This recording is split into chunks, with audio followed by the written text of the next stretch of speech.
여러분 안녕하십니까. 생방송으로 보내드리는 정치본색입니다. 오늘도 진행은 정치평론가 정계환인 제가 맡습니다. 백운기 앵커님과 관련된 여러 가지 얘기들이 나와서 스픽스의 공식 견해를 커뮤니티방에 올려놓고 그간에 있었던 사정을 여러분들께 설명하고 있습니다. 불편하셨던 점이 있다면 널리 양해해 주시고, 또 저희들이 이번 일을 통해서 저희들을 되돌아보고 또 반성하고 앞으로 좀 더 매진할 수 있는 계기를 삼겠다는 말씀드리면서 오늘 정치본색 시작하겠습니다. 4,000명 이상의 지지자들을 데리고 서울 출마는 절대 없다던 윤핵관 중에 윤핵관 장제원 의원이 어제 불출마를 선언했습니다. 윤석열 정부를 위해 마지막까지 내려놓겠다고 했습니다. 세간은 불법 쪼개기 후원 아니면 부산시장 출마를 전제한 것 아니냐라는 소문도 있습니다. 진심이 무엇이든 사실이 무엇이든 결론은 버킹엄 불출마입니다. 이재공은 국민의힘 김기현 대표로 옮겨갔습니다. 화답이라도 하듯 김 대표는 국민 눈높이에 맞지 않는 모든 기득권을 내려놓고 민생과 경제에 집중하겠다고 했습니다. 너무 좋은 이야기여서 꼭 그렇게 해 주시길 진심으로 바란다는 말씀을 드립니다. 저는 국민 눈높이라는 말에 주목하고 있습니다. 그런데 정반대의 상황도 있습니다. 어제 국민의힘은 국민 욕을 먹더라도 김건희 특검법은 반대해야 한다고 목소리를 높였습니다. 오는 28일로 예정된 김건희 특검법에 윤석열 대통령이 거부권을 행사하지 않아야 한다는 여론이 70%인데도 말입니다. 어떤 것이 진정한 눈높이인지 다시 한 번 더 국민에게 질문을 하는 아침입니다. 정치본색 시작하겠습니다.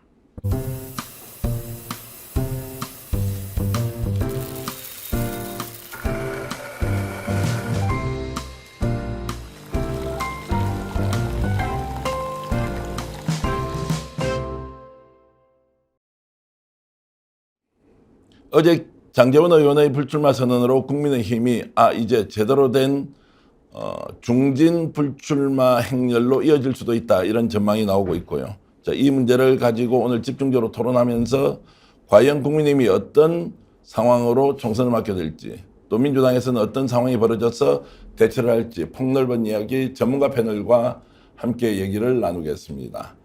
양문석 박사님 나오셨습니다. 어서 오십시오. 안녕하세요. 반갑습니다. 시대정신연구소의 김두수 대표님 모셨습니다. 네, 안녕하십니까. 요즘 한참 뜨고 있는 정치평론가라고 자청하는 분입니다.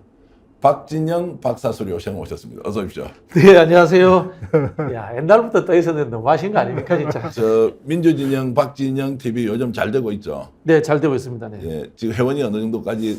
이제 4만 명 살짝 넘었습니다. 예, 4만 명 넘으면 출마하면 바로 당선입니까? 4만 명 정도로는 아직도 턱없이 부족하답니까? 어떻습니까? 늘 출마를 고민하고 있습니다. 안 되면 가출이라도 하겠습니다. 네. 출마 대신에 가출한다. 네. 혹시 출가를 하시는 건 아니죠? 불교에서 가톨릭으로 개종했습니다. 개종하셨고요. 네. 그게 자랑인지 어쨌든 옳은 선택인지 잘 모르겠습니다. 우리 양문석 박사님도 요즘 출마 준비에 여념이 없으시죠?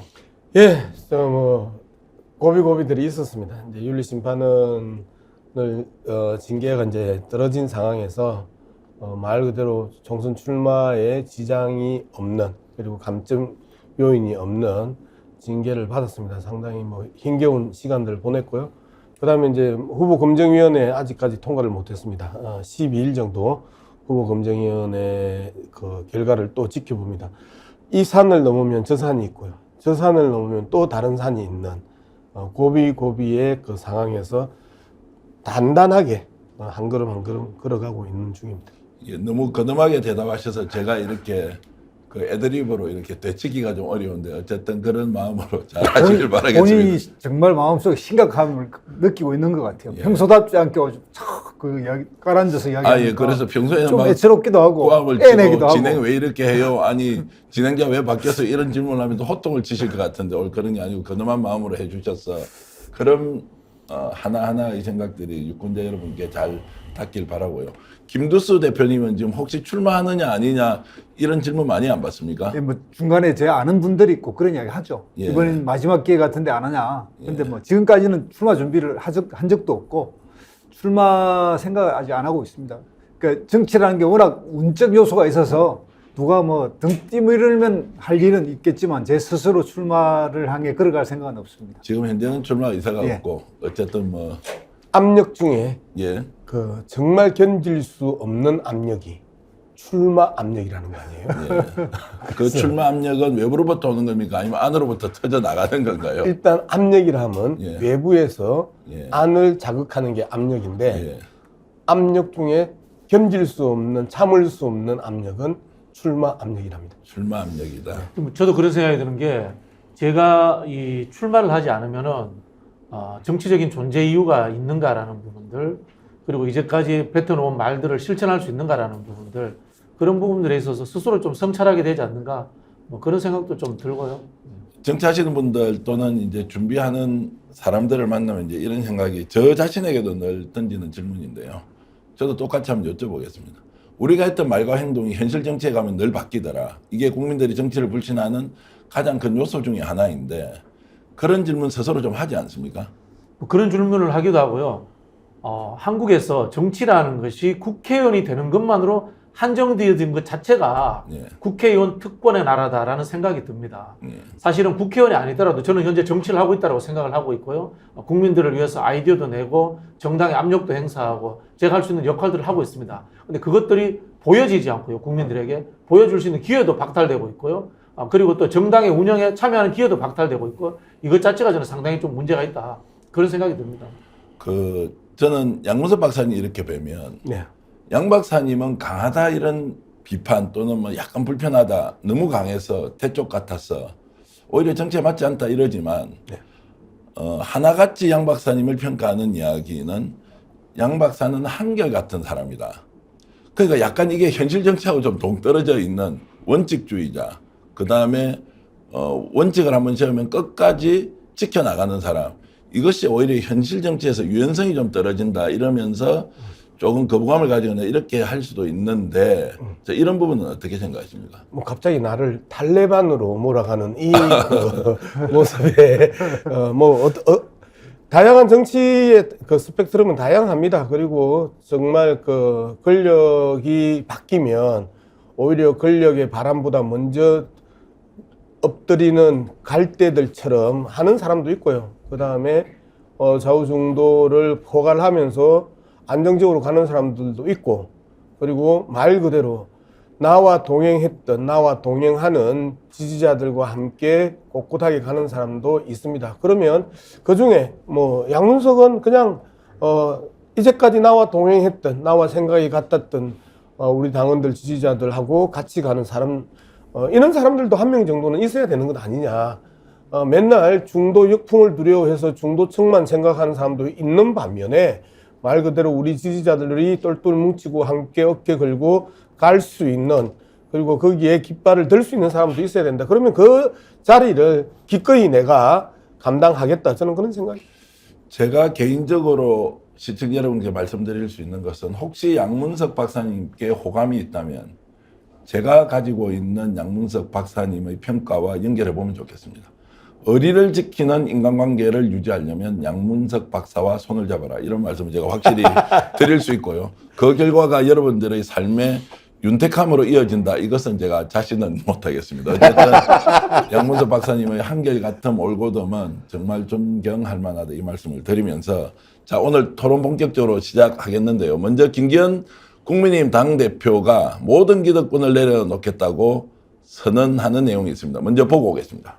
혁신의 소중한 결과물이 우리 당 당헌 당규에 따라 조만간 구성 예정인 공천관리위원회를 포함한 당의 여러 공식기구에서 질서 있게 반영되고 추진될 수 있도록 적극적인 관심과 지원을 아끼지 않겠습니다. 저를 비롯한 우리 당 구성원 모두는 국민 눈높이에 맞지 않는 모든 기득권을 내려놓고 사적성의 각오와 민생과 경제를 살리라는 국민의 목소리에 답해 나갈 것입니다.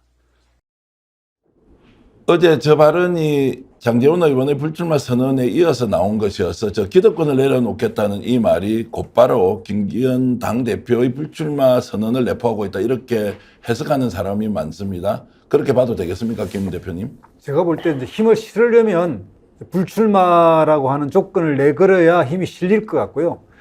보니까 용산하고 김기현, 장제원 사이에서 뭔가 큰 타협이 이루어진 것 같아요. 뭔가 주고받고를 할. 그러니까 예를 들면 이런 생각을 계속 해왔지 않습니까? 이번 총선의 국민의힘은 윤석열 용산이 주도해서 이렇게 강한 자기 사람을 심을 거다 이런 예측을 했는데 설사 그렇게 차출되더라도 나 김기현이 꼽고 싶은데 꼽겠다. 내가 구상하는 구도로 가겠다. 이런 것들을 이야기하고 그걸 용산 양해한 거 아닌가. 그러니까 지금 보면 12월 말까지 예산과 상특검 이런 부분에 김기현이 힘이 실려 있고 이후에도 이제 그렇게 갈 건데 다만 김기현이 상징적 조치, 그러니까 내가 불출마를 선언하고 총선은 주도하겠다. 그러니까 여기에서 말하는 모든 기득권을 내려놓겠다고 하면서 당대표를 물러나는 비대위를 구성하는 것까지 가지는 않는 김기현 중심의 총선 이런 걸 예상하는 것 같고요. 제 생각은 장제원 같은 경우에는 아까 앵커가 이야기하던 대로 부산시장 출마라든 이런 것들을 전제로 해서 본인도 그 부분을 어느 정도 약속을 받은 거 아닌가. 그래서 여기서 의문의 일편은 인요한인데 인요한은 지금 자기가 이야기할 때 하나도 안 이루어진 게 자기 딱 그만두니까 오다닥 이루어지는 건 바로 이런 정치권 내부의 어떤 대타협 그 결과다 이런 생각이 듭니다. 근데 김기현 당대표는 저렇게 기득권을 내려놓고 사실상 자신도 불출마를 할 수 있다는 걸 내포하는데 당 내부에서는 초선 의원들을 중심으로 김기현 대표 공격하지 마라. 왜 이렇게 뻘짓하느냐. 이제 이러면서 상당히 김기현 대표를 옹호하거나 지금 이런 방식으로 하면 안 된다고 초선들이 나서서 하는 걸 보니까 좀 뜨악하는 생각도 좀 들었고요. 초선의 혁신성 과연 저게 맞느냐 이런 생각이 들었는데 어떻게 보셨습니까? 지금 국민의힘 초선들은 윤석열 대통령 신기만 살피고 있어요. 그래서 윤석열 대통령이 의중이 김기현에 대해서 우호적으로 바뀌었다. 타협됐다. 그런 느낌을 받으니까 김기현 대표를 옹호하는 것이다. 저는 그렇게 보여지고요. 제가 좀 황당무계한 예측을 한번 해보겠습니다. 맞을 가능성이 좀 많다고 생각하는데요. 비대위원장 원희룡, 선대위원장 한동훈, 인요한, 공관위원장 정상명, 노무현 정부 검찰총장 이런 썰들이 지금 국민의힘 주변에서 돌아다니고 있습니다. 이건 뭐냐면요. 국민의힘을 영남권이라든가 다선 의원들에 대해서 구태로 몰면서 좀 혁신해서 쳐낼 겁니다. 대신 신선한 사람들이 들어오는 것이 아니고 친윤들이 진짜 득세하는 그런 당으로 만들겠다라는 윤석열 당 만들기 프로젝트는 끊임없이 이어지고 있다라는 그런 해석으로 들리고요. 결국 저는 김기현 대표는 표현이 그렇습니다만 한 자리 받을 겁니다. 저는 총리급까지도 받을 가능성이 있다. 그렇게 보여지고요. 장제원 의원은 부산시장 출마라든가 그런 정치적 미래를 모색하지 않나. 그렇게 짐작을 해봅니다. 이 말씀을 들으면 지금 당 안팎에서는 결국 김기현 사태론으로 불거지고 이게 혼란상이 상당히 좀 지속될 것이라고 했는데 오히려 얘기를 들으면 어느 정도 정리가 되는 거. 장제원 불출마 기득권 내려놓겠다는 김기현 당대표의 설명 이것이 어느 정도 타협을 통해서 통합국면으로 가고 있다 이렇게 볼 수도 있겠습니까? 통합국면이라고 표현하는 부분에 대해서 한번 따져봐야 됩니다. 네. 자, 이렇게 다 쳐서 그럼 그 자리를 누구로 채울 거지? 정말 신선한 정치인들 그리고 정치 지망생들을 채울 거냐? 안 그러면 그 빈자리마다 윤석열 측근들, 검사들을 채울 거냐? 이제 이 부분이 이후에 우리가 지켜봐야 되는 관전 포인트고요. 윤석열 하면 우리는 배신의 아이콘이라고 이야기를 합니다. 문재인 대통령을 1차적으로 배신을 했죠. 그리고 단일화에 안철수 배신했죠. 그 다음에 출마 준비하고 있던 나경원 배신했죠. 그리고 결국은 이준석 목 쳤죠. 자, 이렇게 일련의 정당 내에 있어서 자신들을 도왔던 사람들의 목을 다 쳤습니다. 그 다음에 이제 인요한 김기현하고 독대하면서 인요한 완전히 바보 만들어서 인요한 이제 털어냈죠. 그 다음에 핵심 공신 장제원 털어내죠.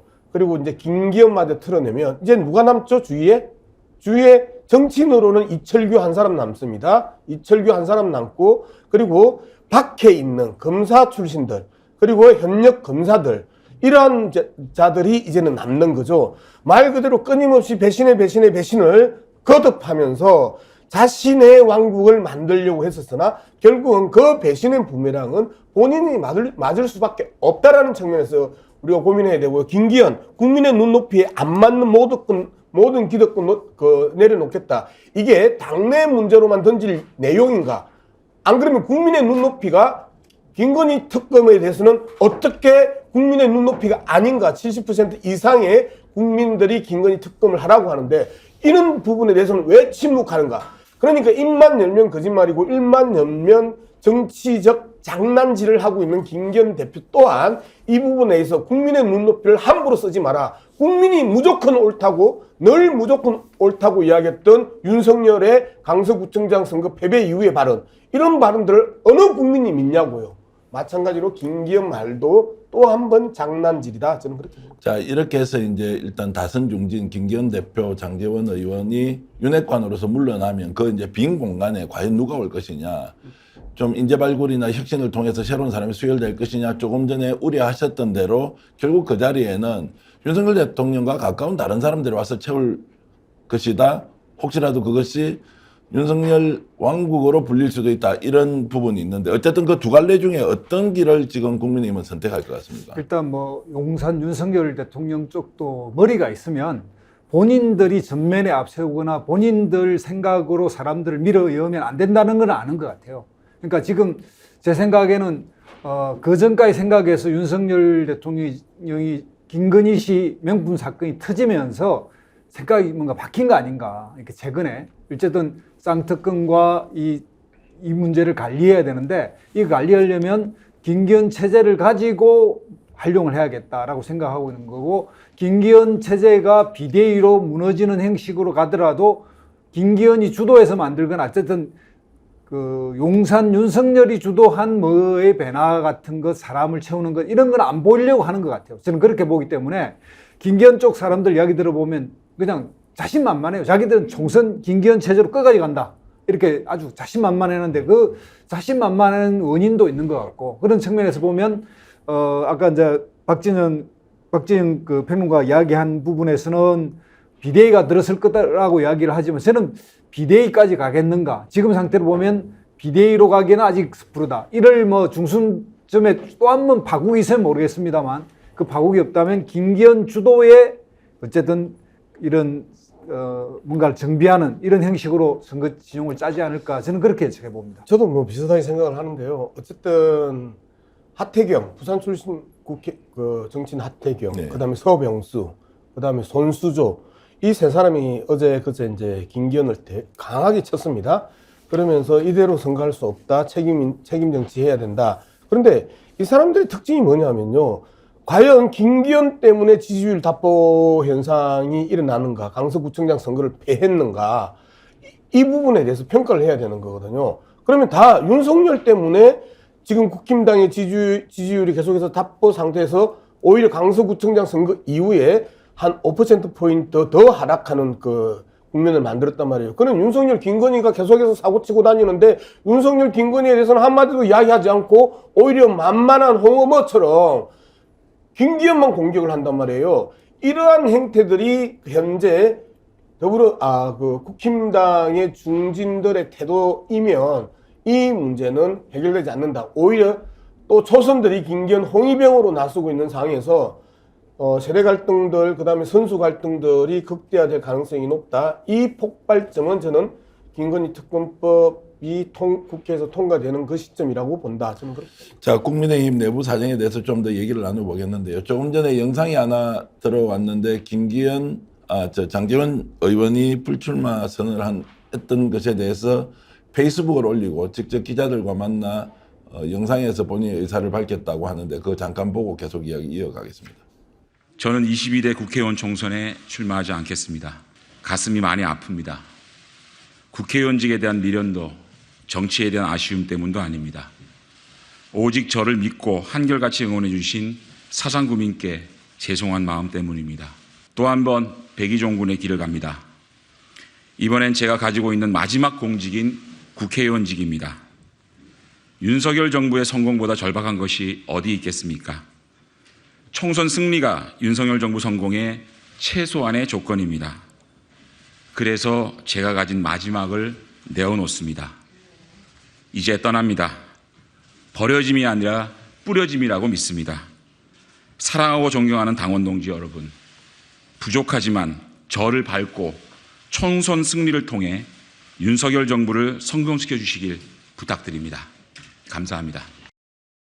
원장, 저런 발언을 몇 퍼센트 정도 믿으면 좀 일반 국민들이 저 내용의 어느 정도가 진실이다 이렇게. 정치인의 말은 콩으로 매주를 쏜다고 해도 안 믿어야 됩니다.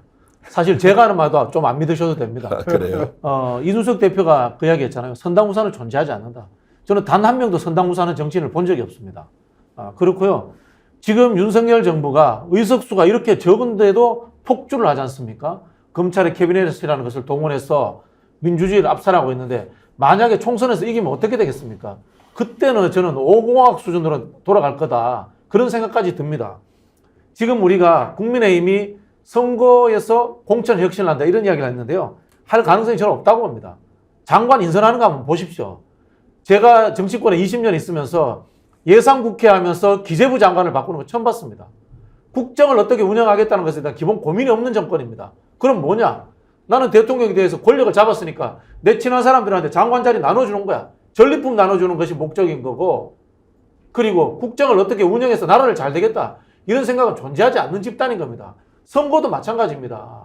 선거에 이기는 것은 숫자 노름으로서 내가 장악하겠다는 뜻이지 그걸 가지고 무슨 입법을 하겠다, 국정 목표가 있다 이런 게 아니지 않습니까? 윤석열 정부 동안에 입법을 발표해가지고 야당과 마찰이 있은 적이 없습니다. 입법은 오히려 양곡관리법, 노란봉투법, 그 다음에 방통법 등 야당이 했습니다. 야당이 국정을 운영을 하려고 하고 야당의 발목을 잡고 국정을 방해놓는 것이 윤석열 정부고 윤석열 대통령인 겁니다. 자, 어찌됐든 뭐 그런 부분은 당위적으로 국회가 해야 할 일을 제대로 못한다 이런 지적으로 보고요. 지금은 뭐 현장 정치에서 여야 간의 치열한 경쟁을 하고 누가 총선에서 더 유리한 고지를 점할 것인지에 대한 일종의 전술적 투쟁 과정이다 이제 이렇게 보고요. 자, 저렇게 이제 다선 중진이 빠져나오고 빈 공간이 생기면 여기에 뭔가 새로운 사람이 오지 않겠느냐. 바로 제가 주제 전환을 해서 이준석 전 대표가 지금 여전히 신당 얘기를 하지만 신당 만들지 않고 혹시라도 국힘 안에서 공간이 열리면 이쪽에 들어갈 수도 있다라는 생각을 하는 것 같습니다. 거기에 대해서는 아니라고 하지만 지금 현재 국민의힘이 이런 상태로 가면 100석 이하가 아니라 7, 80석 밖에도 못할 수 있다 이런 얘기를 하는데 일단 그 이야기를 듣고 국힘의 그 빈 공간을 누가 차지할 것인지 얘기 좀 더 이어가 보겠습니다.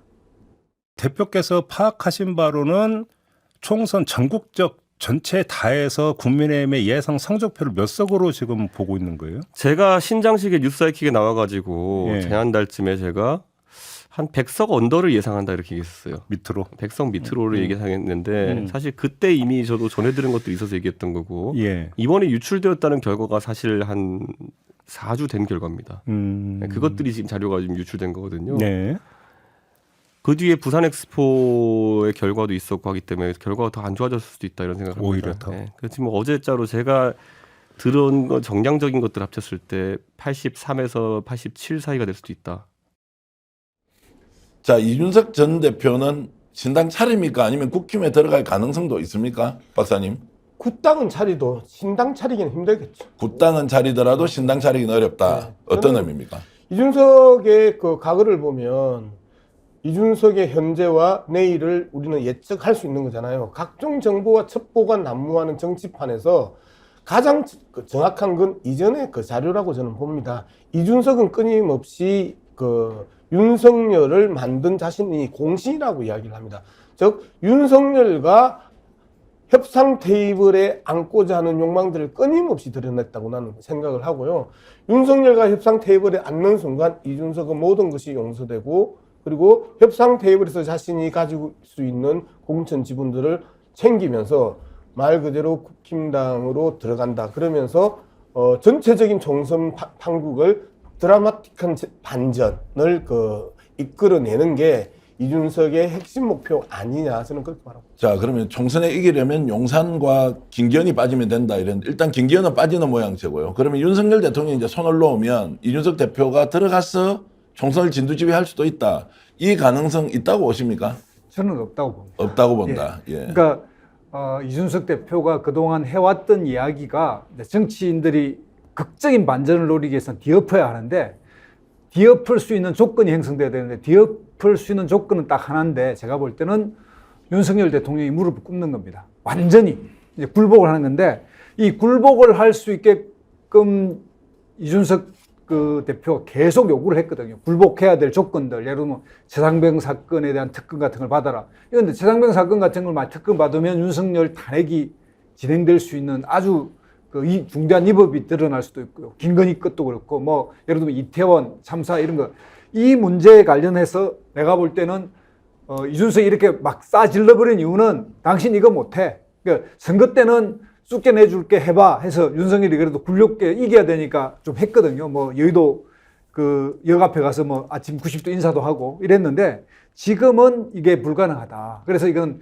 태강로를 끊어버렸다. 그래서 저는 이준석 주도로 가는 거고 그 국힘의 지도부를 그 채우는 문제는 여전히 이준석 쪽이 아니라 그 김기현 쪽에 주도되는 이쪽에서 뭐 나름의 이런 것들을 채울 수밖에 없을 것이다. 박진영 부원장은 윤석열 대통령과 이준석 타협할 수 있다. 혹시 그 매개로 한동훈 장관을 내세워서 윤석열 대통령은 뒤로 빠지는 형체를 취하고 한동훈과 이준석 손잡고 국힘 총선 주도할 수 있다. 이 가능성 없다고 보십니까? 이준석 대표가 이제 그런 제안을 한 거죠. 예. 근데 대통령실에서는 안 받은 거죠. 예. 답이 없으니까. 그리고 이준석 대표는 윤석열 대통령의 말이 아니라 현찰이라면은 자신을 공천 주는 것과 자신에게 일부 공천권을 제대로 보장해 주는 것. 그거 아니면은 안 움직일 겁니다. 서로가 이미 신뢰가 깨졌다라고 이렇게 볼 수 있고요.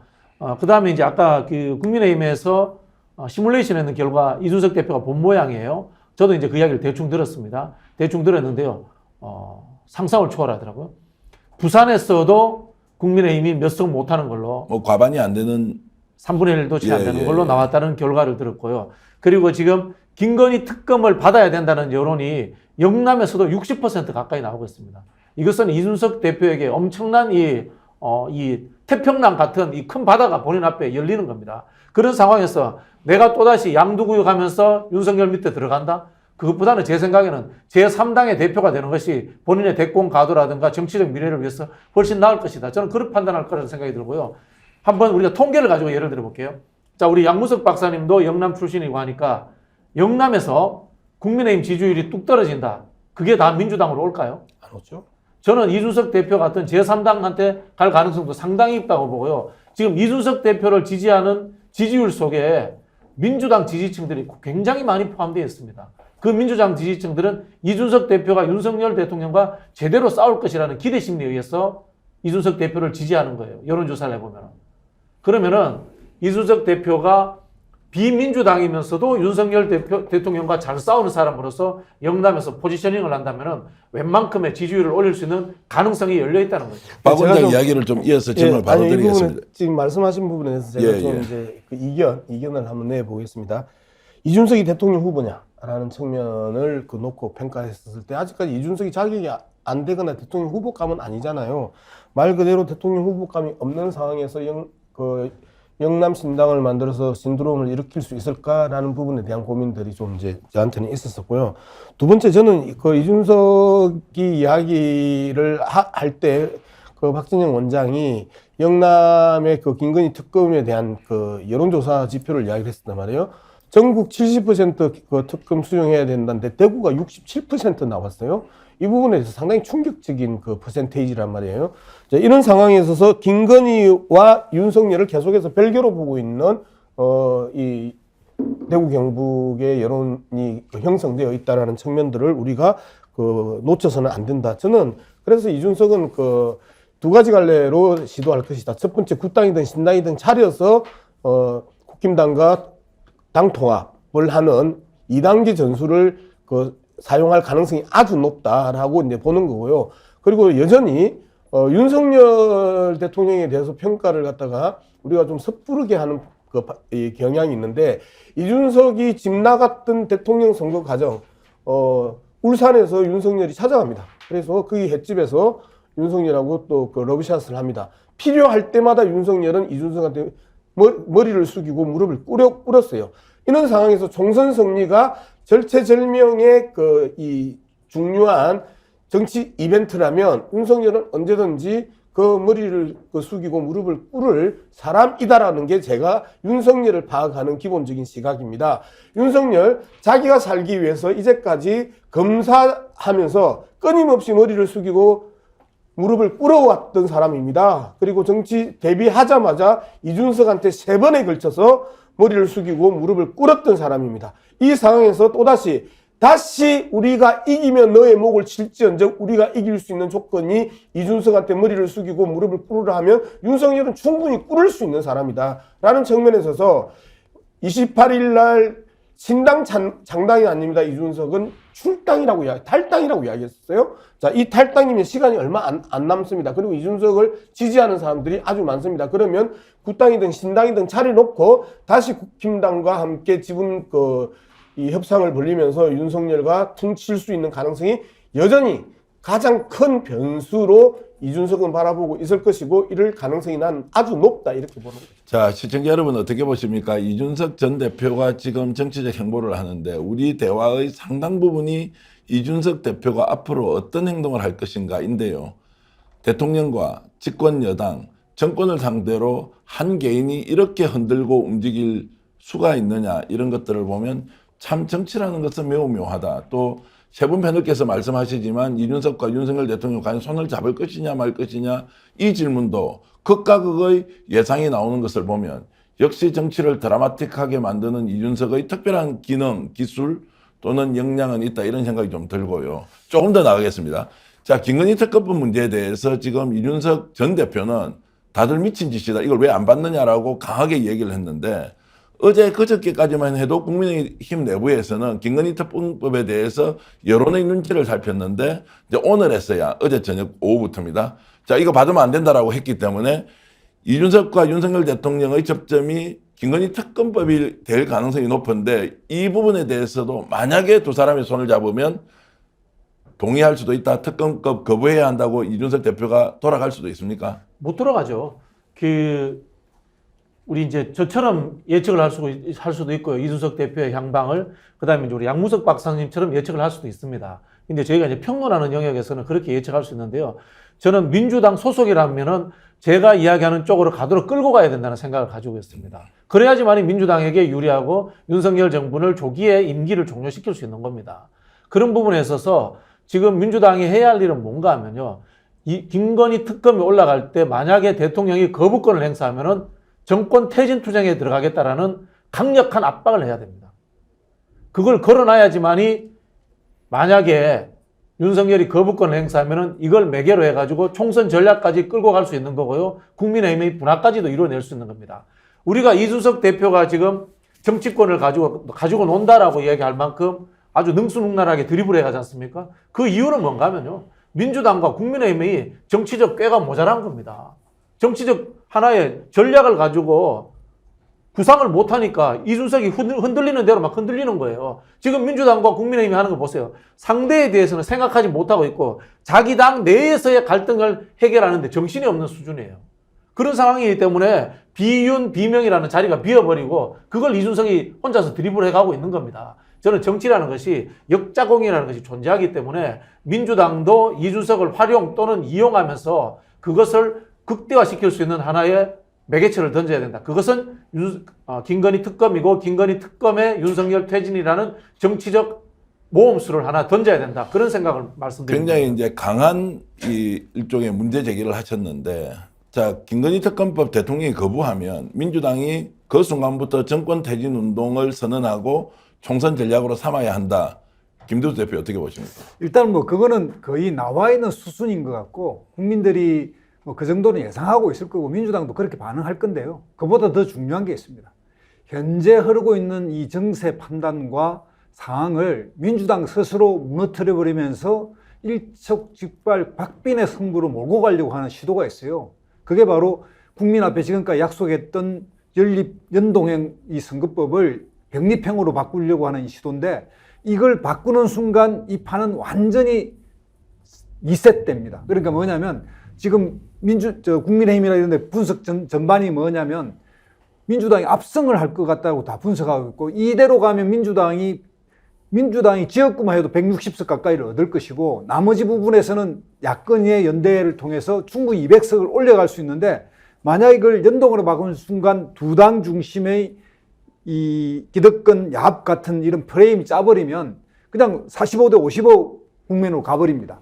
그러니까 바로 이런 것처럼 이것을 관리 못하고 오히려 민주당 지도부가 또 이재명 대표가 이런 식으로 가는 순간 뭐 정치적 이런 어떤 그 김건희 특검법이라든 이런 걸 그냥 다 묻혀버리고 오히려 그냥 판을 반반으로 만들어버리는 이런 실수를 하지 않을까. 이게 제일 걱정입니다. 저는. 그러면 그 말씀은 지금 현재 이재명 민주당 대표가 그런 실수의 과정에 있고 여기에 대해서 결단을 내려야 하는데 분위기로 보면 지금 뭐 병리평으로 그대로 돌아간다는 쪽으로 있지 않습니까? 바로 그렇습니다. 그게 오히려 이재명 당대표의 발목을 잡을 것이다. 그렇죠. 그러면 예. 이 판이 완전히 바뀌어버린다는 거예요. 예. 지금은 국민들이 볼 때나 여러 가지 그 분석에 의하면 민주당의 압승이 예상되고 있어요. 그리고 서울만 해도 6석도 최소라고 이야기하는 그런 정도인데 이 판을 엎어서 만약에 여야가 거대 정당이 야합을 하는 순간 쏟아질 지금 이제 뭐 그 보수 언론들이 이 부분에 대해서 크게 공격하지 않아요. 만약 이걸 딱 타협하는 순간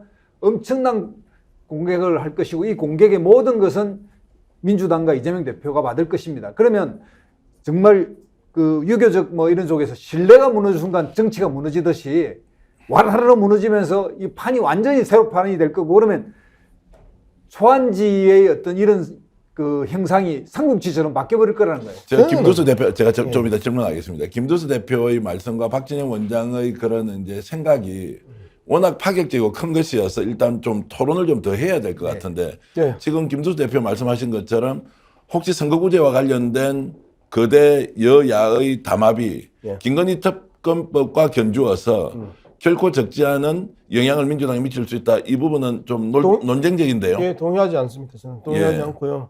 일단 선거법 문제, 그 비례대표와 관련된 병립행위냐, 준연동형이냐, 연동형이냐 문제는 말 그대로 정치권 내에서의 이슈입니다. 그리고 이 부분에 대해서 그 김건희 특검법의 그 거부권 행사 여부하고 기본적으로 비교할 수 없는 크기가 있습니다. 그래서 제가 이 부분부터 이야기하죠. 양국관리법 농민들 중에 쌀농사를 짓는 분들로 한정되어 있었습니다. 그 다음에 노란봉투법은 하청업체의 노동조합의 파업을 경험했던 분들에게 사실상 실질적인 영향을 미치는 한정적이었습니다.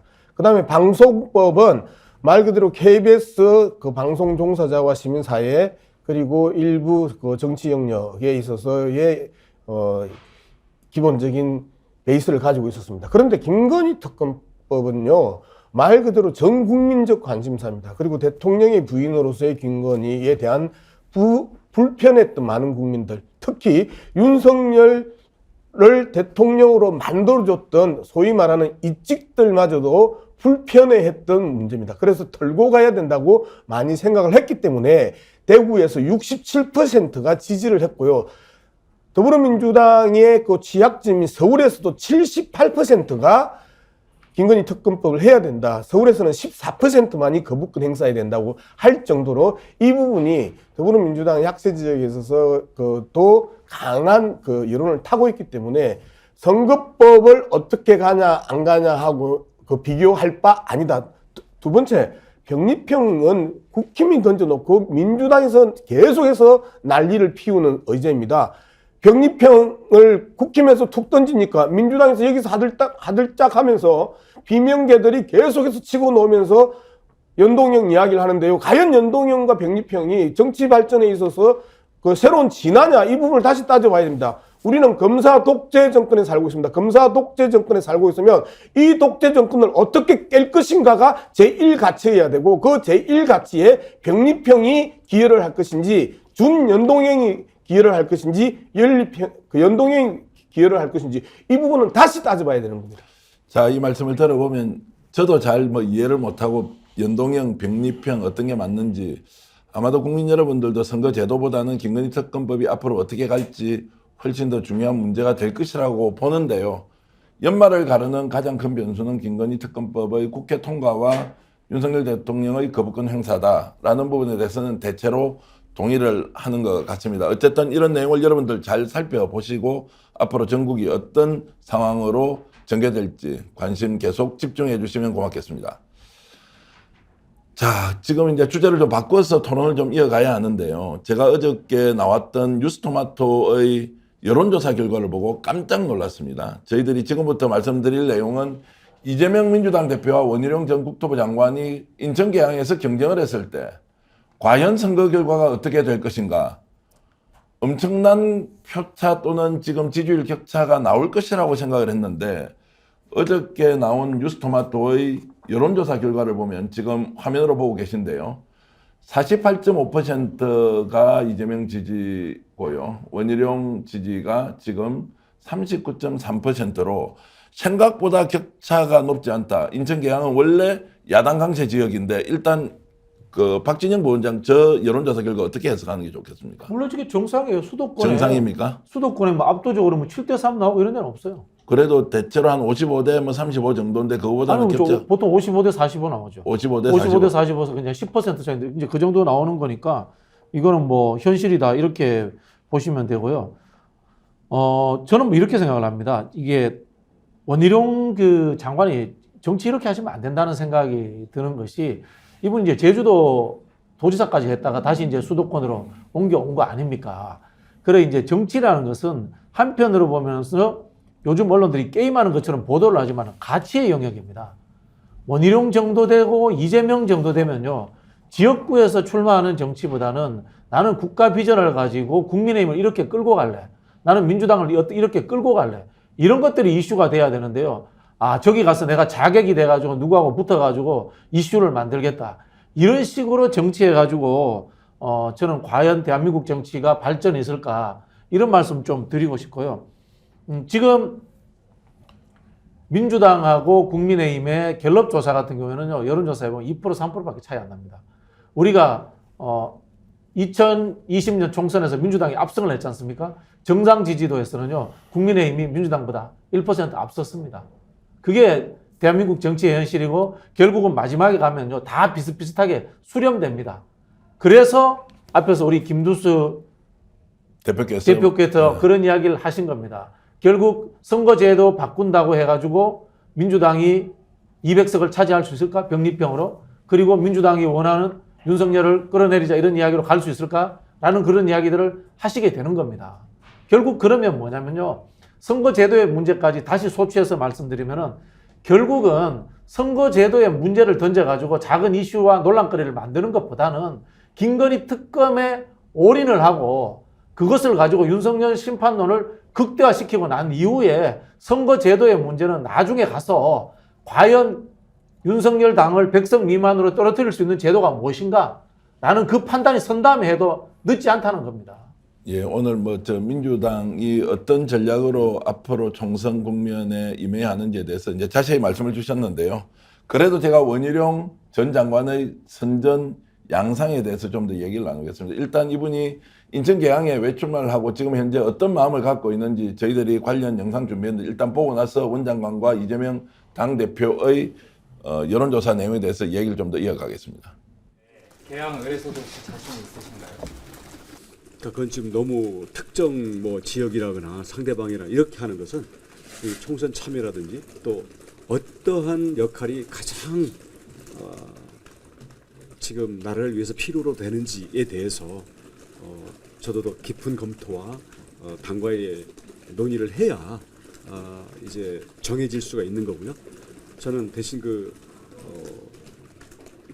구체적인 논의를 떠나서 저희 기본 자세는 아까 드린 말씀처럼 국민을 위해서 필요한 일이라면 어떠한 도전과 희생도 마다하지 않겠다라는 기본 자세를 가지고 있다. 그 정도를 지금 말씀드릴 수 있겠습니다. 혹시라도 바람이 크게 불어서 인천 계양에서 이재명 당대표를 꺾을 수도 있다. 그런 상황 올 수 있습니까? 저는 거의 불가능하다고 보는데요. 불가능하다. 우리 강서구청 선거를 좀 우리가 되돌아봐야 됩니다. 강서구청 선거에서 국힘당 후보가 38% 정도 받았습니다. 네. 그죠? 17% 포인트가 벌어졌지만 저들이 얼마 받았느냐 하면 윤석열 국정 지지율 정도 받았어요.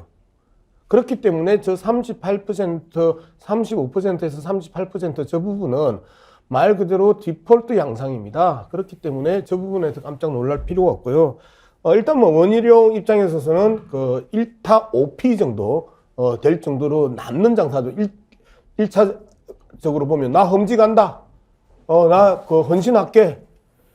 당원들 나 좀 봐주세요. 두 번째, 이재명하고 붙었다. 대통령 후보감으로 급성장하고 자신의 비중을 확 높인다. 그 다음에 세 번째가 그 상당히 중요하죠. 총선 때 이재명 발목 잡기를 하겠다. 전국 지연 유세를 다녀야 되는 이재명을 계속해서 개양에다가 묶어두겠다. 이러한 선거 전략도 들어갑니다. 그리고 원희룡이 떨어져도 손해볼 거 없습니다. 그러면 차기 대통령 후보로서의 역할들을 그 한동훈을 제끼면서 공고히 할 수 있고 그리고 총리로 갈 수 있는 가능성이 높습니다. 즉 원희룡 입장에서는 이번 총선을 자기가 대권 가도록 하는 데 있어서 최대치로 활용할 수 있는 게 이재명과 붙는 부분이고요. 그리고 이재명과 붙는 과정에 있어서 문제는 항상 그렇습니다. 누가 투표하느냐입니다. 말 그대로 막연한 불만 그리고 막연한 그 지지가 투표하는 게 아니고요. 적극적인 불만과 적극적인 지지자들이 투표합니다. 이 투표 양상에서 기본적으로 저는 15에서 20% 벌어질 가능성이 아주 높다. 제2의 강서구청장 선거가 재현될 가능성이 높다고 저는 그렇게 해서 보는 거죠. 그 수도권 승부를 이렇게 박빙으로 몰고 가는 데는 원희룡 장관의 저런 그 정면 공격, 이재명과 맞대응 이런 것들이 좀 먹힐 수 있습니까, 김두수 대표님? 뭐 큰 역할을 할 거라고 봐요. 그러니까 예. 이제 그 실제 이제 선거라는 게 각 선거구마다의 그 차는 또 달라지는데 이렇게 이제 어떤 선도적 뭐 바도로 그러면 큰 중요 이제 어떤 보석이 나아지는 건데 원희룡은 이제 그 쓰임을 하겠다는 거고 그런 측면에서 보면 약간 이제 비열해 보이기도 하고 참 치사해 보이기도 하고 그러지만 어쨌든 국민의힘 입장에서는 저런 수라도 내야 되는 거고 여기에 이제 원희룡이 앞장선 거죠. 본인의 어떤 정치적 미래 이런 것들을 생각해 볼 때 나는 이런 거를 해서 나중에 이걸 기반으로 이제 좀 더 국민의힘 내에서 대선 후보급으로 가야겠다 이제 이런 생각을 하는 것 같고요. 그런 측면에서 보면 어쨌든 선거라는 게 가장 그 총선에서 1번 작동할 거는 윤석열 대통령의 국정 지지도가 제일 크다고 봅니다. 그게 어쨌든 지금 60대 한 30대 중반 이렇게 이제 형성되어 있기 때문에 이게 기본인데 그 다음에 뭐냐면은 야당의 힘을 보태줄래 여당을 지원할래 이렇게 보면 야권이 조금 50% 뭐 40% 후반, 그 다음 여당이 힘을 보태야 된다, 뭐 30% 이렇게 해서 이 보기인데, 그 다음이 뭐냐면, 그러면 이제, 대안적인 요소로서 이재명 대표에 대한 뭐 예를 들면 여야 그 선두 지도자들, 예를 들면 이제 윤석열을 제외한 한동훈이라든지 기타 이런 사람과 이재명 대표를 비롯한 이런 사람들에 대한 호감도 이런 건데 이런 부분에서는 또 차이가 더 줄어들거든요. 점점 줄어들고 있는데 그런 측면에서 원희룡은 이제 이재명 대표를 찍은 것 같고 이재명 대표가 여기 약점이 있지 않습니까? 이제 개항을에 출마라고 하는 것이 지금 송영길 대표하고 연동돼 있었고 또 대선 끝나고 나서 그러니까 자기가 기반했던 성남을 떠나왔고 거기에 따른 야당 대표가 너무 좋은 자리에 쉬운 자리 간 거 아니냐 이런 공격점 이런 것들을 원희룡이 파고든 거죠. 자, 어쨌든 여론조사상으로 보면 제 느낌은 이렇습니다. 이재명 대표가 원희룡으로부터 공격을 받고 있는데 생각보다 격차가 크지 않다. 그리고 당내에서는 지금 이낙연 또는 이낙연 당대표가 정면 공격을 하고 탈당을 해서 신당을 만들 것이다. 이러면서 이재명 당대표가 궁지에 좀 몰리는 형국이라는 느낌이 드는데 실제 현장에서는 그렇지는 않습니까? 민주당 내에서는. 그렇죠. 뭐 크게 느끼지는 않고요. 제가 뭐 민주당에 조언을 하나 드리자면요. 민주당이 지금 해야 될 것은 윤석열 모닝, 김건희 모닝, 매일 윤석열, 김건희를 비판하는 메시지를 쏟아내면 됩니다. 원희룡 상대할 필요 없습니다. 그리고 당내 문제 상대할 필요 없습니다. 의원총회에서 선거구제 논의한 것은 굉장히 잘못한 겁니다. 그 왜 스스로 갈등을 만듭니까? 해야 될 것은요. 김건희 특검 올려놓고 윤석열 퇴진하자라고 해서 국민들 지금 60% 정부가 윤석열 정부를 싫어합니다. 그 국민들을 끌어내는 것에 집중하는 건 됩니다. 그래서 윤석열 모닝, 김건희 모닝 민주당이 열심히 하시면 총선에서 이깁니다. 그 현장에서 이제 우리가 계속 이제 뛰고 있는 입장에서 보면요. 네. 누가 온다가 중요하지 않아요. 오히려 영향은 좀 있겠죠. 원희룡이라는 국토부 전 장관 출신이 온다라는 부분에서 관심은 좀 끌 수 있는데, 말 그대로 지금 우리의 이 정치 지형과 흐름은 뭐냐면, 이미 1년 6개월 동안 윤석열의 폭정에 이미 많은 사람들이 지쳐 있는 거예요. 누적된 분노들이 심판의 욕구를 가지고 있는 거예요. 강서구청장 선거 직전에 왜 올해는 보궐선거가 이렇게 없냐라고 이야기했던 많은 유권자들이 있었단 말이에요. 즉 윤석열 정권을 심판하고자 하는 누적된 욕구가 발산되는 게 총선이고요. 총선은 대통령 선거가 좀 다릅니다. 총선은 지방선거하고 좀 다릅니다. 지방선거나 대통령 선거는 인물론이 상당 부분 먹혀 들어가는 영역이 있습니다만은 총선은 철저하게 정당 투표입니다. 그렇기 때문에 지금 국힘당이 플레이하고 있는 여러 영역들을 쳐다보면 새로운 사람 또는 유명한 사람들을 통해서 뭔가의 판을 반전시키고 그 다음에 한동훈을 비롯해가지고 인류안으로 쌍끌이를 해 나간다. 이런 부분들은 말 그대로 여의도의 탁상공론이고 현실과 동떨어진 잔머리다. 저는 이렇게 평가하는 거죠. 자, 두 분 다 말씀이 결국 윤석열 정부의 실정에 대해서 적극적으로 알리는 것이 민주당의 총선 전략이 되어야 됨에도 불구하고 당내에서는 오히려 국민들이 정확하게 이해할 수 없는 선거제도를 어떻게 가느냐 이런 것들로 당내 갈등이 부각되는 것은 상당히 잘못된 것이다 이런데요. 그럼에도 불구하고 민주당 내부에서는 지금 이낙연계의 행동, 이낙연 전 대표의 탈당 움직임에 대해서 사쿠라라는 말을 써가면서 비판을 하고 있습니다. 그 영상 보면서 얘기 이어가겠습니다.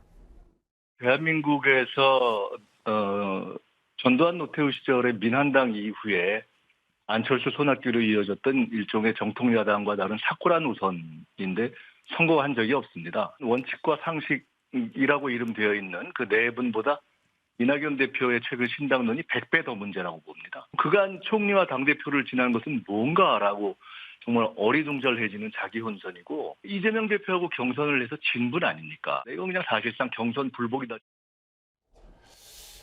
평소에 김민석 의원 정책위 의장하고 계시죠? 네. 이미지로 보면 사쿠라라는 말을 선택적으로 이렇게 할 뿐이 아닌데, 예를 들어서 제가 죄송합니다. 양문석 박사님이야 사쿠라라고 하더라도 평소에 올곧은 정신으로 현장에서 의병투쟁하듯이 하는 분들은 쓸 수 있는 거지만, 사쿠라라는 말을 딱 쓰는 순간 굳이 지금 이 순간에 정책위 의장이 저런 말을 하면서 당내 갈등의 일종의 케이스를 만들 필요가 있는 이 생각이 좀 들더라고요. 네, 좀 센 표현인데다가 젊은 세대는 또 무슨 말인지 잘 모를 거예요. 이제 사쿠라 그러면 거의 70년대, 80년대에 있다 그때요. 그 뒤로는 쓰지 않은 이야기인데, 이게 민주당 그러면 이제 일본 문제에 대한 친일 문제 아니겠습니까? 이제 사쿠라가 벚꽃 아닙니까? 벚꽃.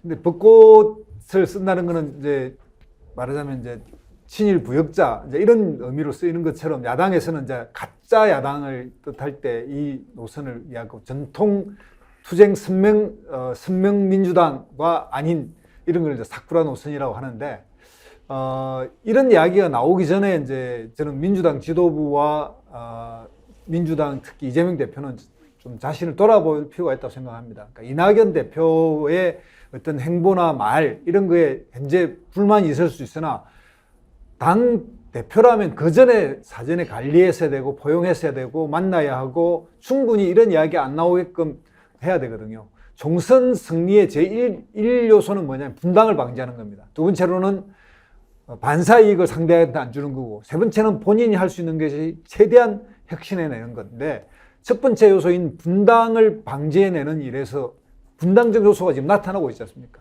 여당에만 나타난 게 아니라 야당에도 나타나게 되는 이유는 여당에도 누군가 책임이 있듯이 야당에도 그 책임이 있습니다. 분당하는 사람 자체가 책임이 있다고 하는 게 아니라 그 사람을 빼면 누구에게 책임이 있냐? 그러면 당대표한테 있는 거죠. 그래서 그 점에 대해서 한번 생각해 봐야 합니다. 그래서 그런 점에서 이낙연 대표의 현재 이런 행보가 다 올바르고 바람직한 건 아니지만 왜 이렇게까지 야당이 분열된 요소로 갔느냐라고 하는 걸 한번 되돌아볼 필요가 있다. 여기까지 말씀드립니다. 심플하게 질문드리면 이낙연 전 대표 신당 만듭니까 안 만듭니까?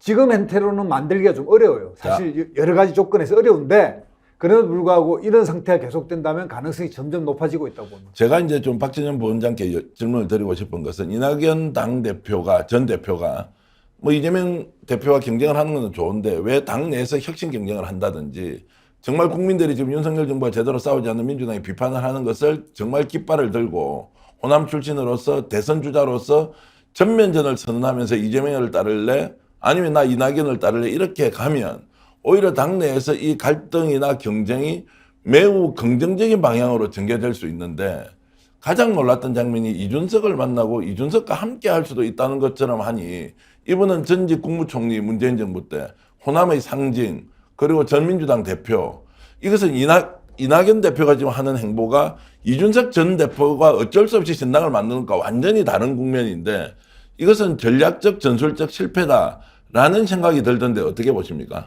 일단 철학이 없는 거죠. 지금의 시대 정신을 읽어야지 본인이 시대 정신을 가지고 이재명 대표와 싸우거나 경쟁할 거 아닙니까? 지금 민주당을 지지하는 국민들이 가지고 있는 시대 정신은 윤석열 정부의 조기 퇴진과 대한민국의 정상화입니다. 그러면은 이낙연 대표가 첫 번째로 해야 될 것은 윤석열 정부와 강하게 싸워야 됩니다. 그걸 안 하는 겁니다. 본인의 철학이 없기 때문에. 그러니까 이재명 대표하고 싸우려고 하는데 무기가 없는 거예요. 근데 생각을 해보니까 지금 당의 구성 자체가 당원의 구조라든가 국회의원의 구조가 내가 이재명하고 싸워서 이길 수 없는 거예요. 그런데 나가는 겁니다. 왜? 이 당에서는 내가 다시 대통령 후보가 될 자신이 없는 거예요. 그러니까 나 밖에 나가지고 다른 당 만들어서 대통령 후보가 될 거야. 그리고 지금 현재 양당 구조를 난 깨트려 버릴 거야. 라고 이렇게 생각하니까 지금 신당을 만드는 거다라고 저는 보여지고요. 저는 100% 신당을 만든다고 생각하는데요. 이낙연 대표는 정말 이렇게 하시면 안 됩니다. 뭐 당대표를 하셨기 때문에가 아니고요.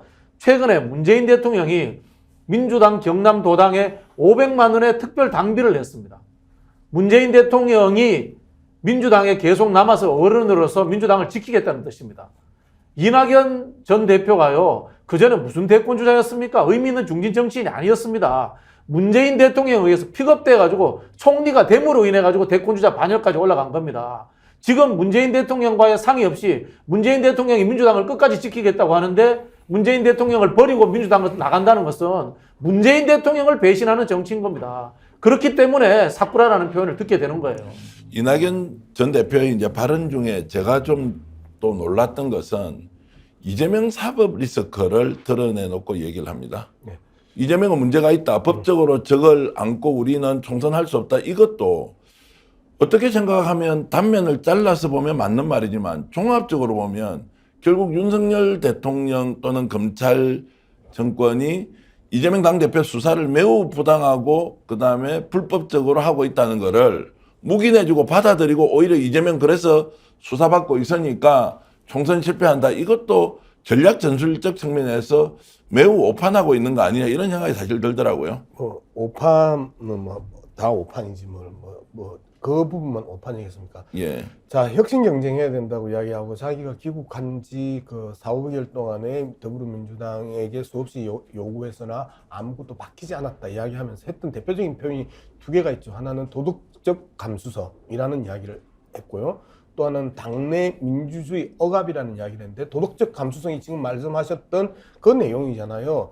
더불어민주당의 당대표가 사법 리스크를 가지고 있고 이 사법 리스크를 가지고 총선까지 갔었을 때 어떤 일이 생길지 모른다. 그렇기 때문에 그 도덕적 감수성을 회복하는 길은 이재명 당대표의 사퇴가 전제가 돼야 된다 해서 사퇴 이야기를 직접적으로 하지 않았지만 도덕적 감수성이라는 표현으로 계속 이재명 대표의 사퇴를 요구해 왔습니다. 두 번째, 당내 민주주의가 억압되고 있다, 개딸당이다라고 이야기할 정도로 당내 민주주의가 당하고 있다는데 솔직히 한번 봅시다. 개딸당이라고 하고 당대표를 넣으라고 했던 이원우, 김종민, 윤영찬, 조응천 이들이 매일같이 방송에 나와가지고 하루에 40-50개의 그 기사들을 만들어냅니다.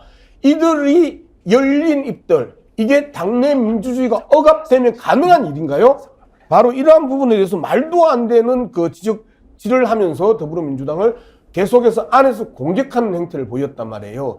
이런 측면을 본다라면 이낙연 당대표가 도대체 원하는 게 뭐냐? 심플하게 이야기해라. 이재명 나가! 사퇴하라라고 이야기를 해라. 그렇게 하는 게 정상적이지. 왜 계속해서 우회적으로 말 빙빙 돌리면서 도덕적 감수성이 어떠니?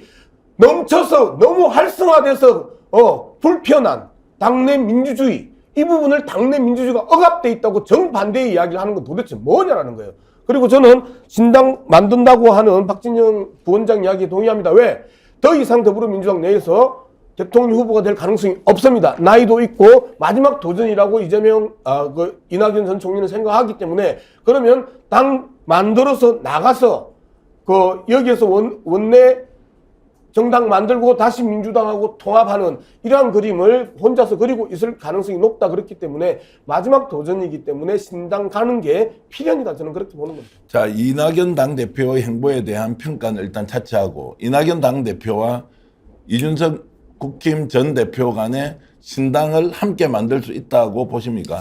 일단 원래 이제 정치적 지행으로 보면 예. 그러니까 보수 진보가 50대 50이라면 진보 내에도 30대 20, 보수 내에도 또 30대 20으로 나뉘어서 중도 보수나 중도 진보 또는 뭐 개혁 진보, 뭐 개혁 보수 이런 이름을 붙일 수 있는 영역이 있는데, 그렇기 때문에 두 사람이 각각 다른 데 기반하고 있습니다. 그래서 만날 일이 없어요. 사실은 만날 일이 없는데, 문제는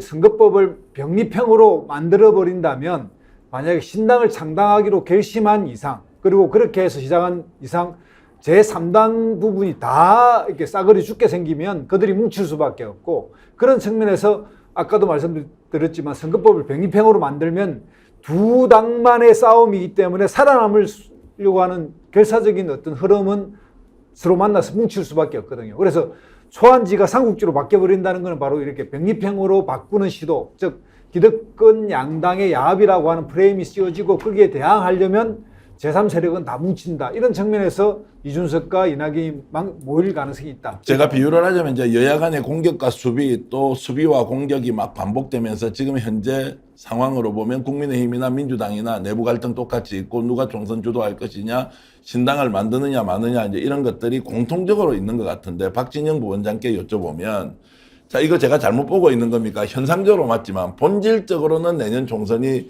윤석열 정부에 대한 전반적인 심판과 평가 선거로 갈 수밖에 없다고 보십니까? 아니면 중간에 다른 상황이 생기면 이것이 아닌 다른 쟁점으로 전환될 수도 있다. 어떻게 전망하십니까? 지금 윤석열 대통령이 잘못하고 있다가 60%가 나오잖아요. 예. 그리고 특히 이제 저는 그 중에서도 증오의 강도를 봅니다.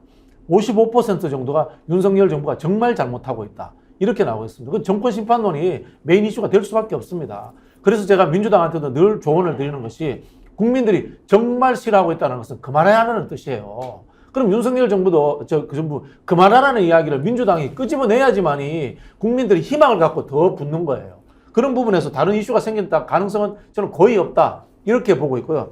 선거제도 문제인데요. 역으로 저는 뭐 병립형 주의자도 아니고 연동형 주자도 아닙니다만은, 안철수는요 2016년에 병립형의 상황에서 40석 가까이였습니다.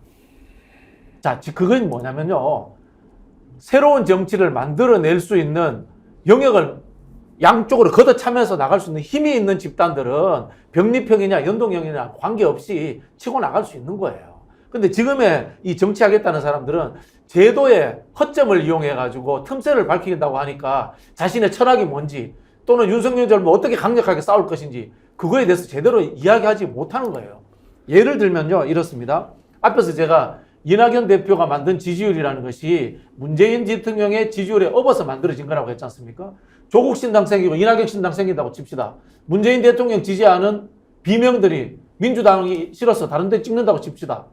조국 신당 다 찍어버릴 거예요. 이낙연 신당에 표가 안 나와요. 그건 뭐냐면요, 이낙연 대표가 조국 장관처럼 윤석열 정부와 싸울 것처럼 보이지도 않고 조국 장관처럼 개혁적으로도 보이지 않기 때문에 결국은 소멸해 갈 수밖에 없는 그런 정체불명의 정당의 정치 세력을 만들 뿐이라는 것을 증명하는 겁니다. 자, 그런 말씀 들으면 충분히 공감이 되는데 왜 민주당은 그렇게 좋은 전략을 선택하지 않습니까? 무슨 전략을요? 지금 말씀해 주셨던 그런 좋은 안을 민주당이 충분히 협소해서 이거를 제대로 된 총선 전략으로 삼자, 이런 목소리가 들리지 않는 이유는 잠깐만, 제가 그 부분에서 좀 구성원들의 문제이기도 하고요. 아니, 구성원들의 문제. 실제로 이제 총선을 바라보는 지역구 정치의 한계예요. 지역구 정치의 한계다. 일단 국회의원들이 지역에 가서 유지만 만나면요, 늘 그런 이야기 들어요. 싸우지 마라 이렇게 듣는데, 국민들은 지금 싸워서 쫓아내라고 이야기하고 있는 거예요. 알겠습니다. 계속해서 우리가 강조해서 좀 정리를 해볼 필요가 있어요. 비례대표와 관련된 선출 방식, 이게 얼마만큼 국민들에게 다가가는 주요 이슈인지 이 부분에 대해서 일단 따져봐야 됩니다. 그리고 이 성격은 국힘당이 그냥 갑자기 병리평을 던졌어요. 그러니까 민주당 곳곳에서 이제 병리평이냐 연동형이냐 가지고 계속해서 이슈를 만들어갔어요. 그리고 이 이슈를 결정적으로 키웠던 사람들이 누구예요? 원칙과 상식이라고 하는 이현욱 무리들 아니에요. 그리고 갑자기 여기에 기름을 부은 게 이낙연 전 총리란 말이에요. 그러면서 저들은 이 이슈만 가지고 계속해서 키워가고 있습니다. 자, 이 이슈에 대해서 우리가 더 이상 깊숙이 빠져들어가는 것 자체가 쌍특검 가는 데 있어서 오히려 걸림돌이다라는 부분이고요. 두 번째, 자, 앞서 말씀드렸던 것처럼 독재 정권을 타격하기 위해서 가장 효율적인 선거 방식이 어떤 것인가가 제1차 기준이 돼야 되는 겁니다. 병리평이 유리하면 병리평으로 가는 것이고요. 연동형이 유리하면 연동형으로 가는 것입니다. 이럴 부분은 나중에 특검 이후에 1월 달에 한번 진지하게 논의해도 되는 영역입니다. 세 번째, 앞서 김두수 대표께서 말씀하셨던 제3 세력이 똘똘 뭉칠 것이다. 한번 생각해 보십시오. 용해인 신당, 손영길 신당, 조국 신당, 이낙연 신당, 이준석 신당, 정의당, 진보당 이들이 똘똘똘 뭉칠 수 있는 성격입니까? 저는 그렇게 생각하지 않아요. 그렇기 때문에 이러한 제3 세력이 똘똘 뭉친다라고 하는 이 막연한 부분들을 하나하나 구체적으로 그동안에 나왔던 이름들을 거론하면서 이야기해보면 현실적으로 불가능한 이야기들입니다. 그렇기 때문에 선거제도 문제는 현재 상황에서 더불어민주당 입장에 있어서 이슈화할 이유가 전혀 없다. 이게 결론입니다. 굉장히 뜨거운 토론을 해주신 양문석 박사님, 김두수 대표님, 박진영 부원장님 감사드리고요. 오늘 말씀을 들으면서 이런 생각이 듭니다. 혁신이 필요한 시점이냐 또는 통합이 필요한 시점이냐 때에 따라서 다르지만 가장 중요하게 정치인들이 생각해야 할 부분은 바로 국민이 혁신을 원하는 시기냐 통합을 원하는 시기냐이지 정치인 스스로 내가 혁신이다 내가 통합이다 라고 하는 것은 오히려 국민과 상당히 괴리가 될 수 있다는 생각이 들면서 정치에 대해서 우리가 좀 더 깊이 들여봐야 한다는 생각을 했습니다. 양문석 박사님 감사하고요. 김두수 대표님 고맙습니다. 박진영 부원장님 과감한 이런 던지기 스타일의 적극적인 토론 적극 장려드리고 감사드립니다. 지금 현재도 동시 접속을 13,000분 이상이 하고 계신데요. 여러분들께 하나 알려드리겠습니다. 혹시 서울의 봄 영화 보셨습니까? 오늘은 12월 12일 12.12 사태가 났던 날입니다.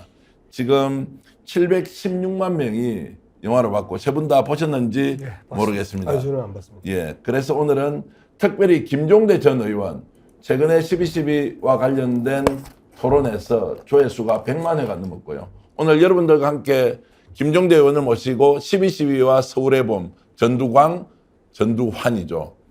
이 사람에 대한 이야기를 그 영화의 장면 속 하나하나를 가지고 나오면서 어떤 의미가 있는지 그것이 지금 현재 대한민국을 살아가는 국민들에게는 또 어떤 의미를 주는지 뜨거운 토론 이어갈 테니까요. 여러분 13,000분 떠나지 마시고 채널 고정 부탁드리면서 오늘 정치본색 모두 마치겠습니다. 잠시 후에 다시 김종대 의원과 서울의 봄으로 뵙겠습니다. 고맙습니다.